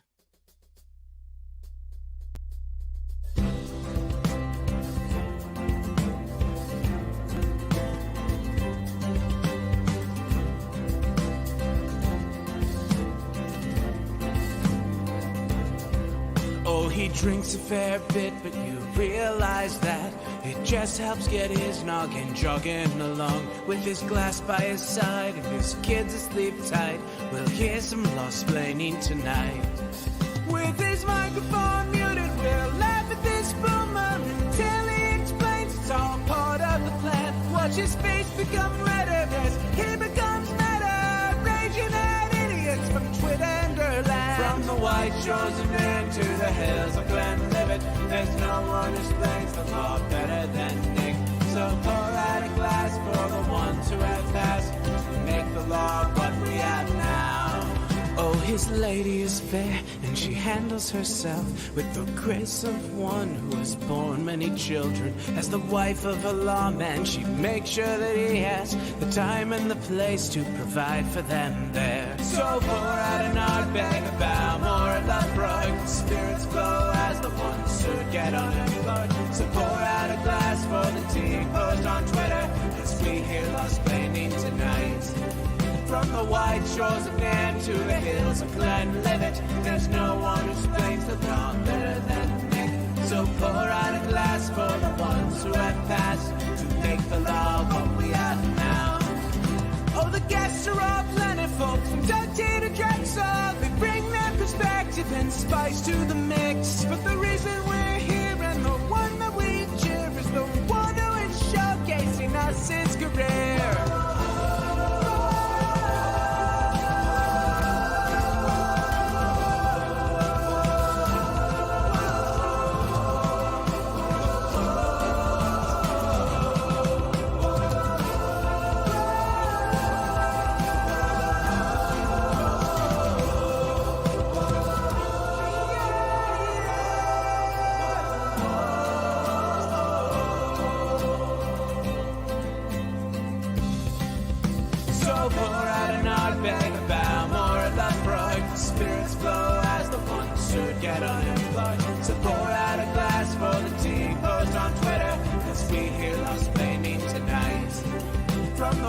Shores of Nan to